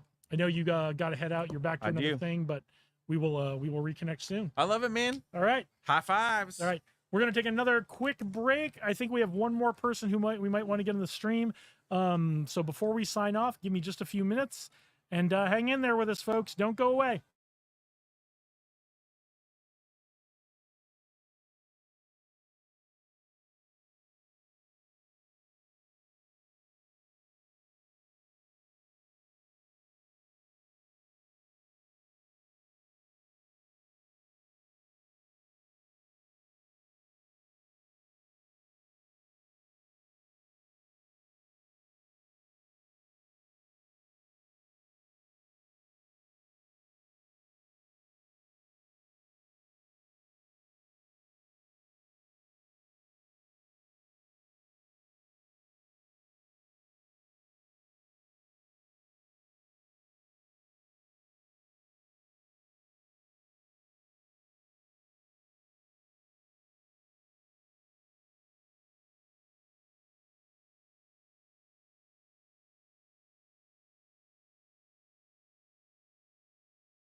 We got Ramon. It's his first time on a podcast. And is this your first time at Tech Alley?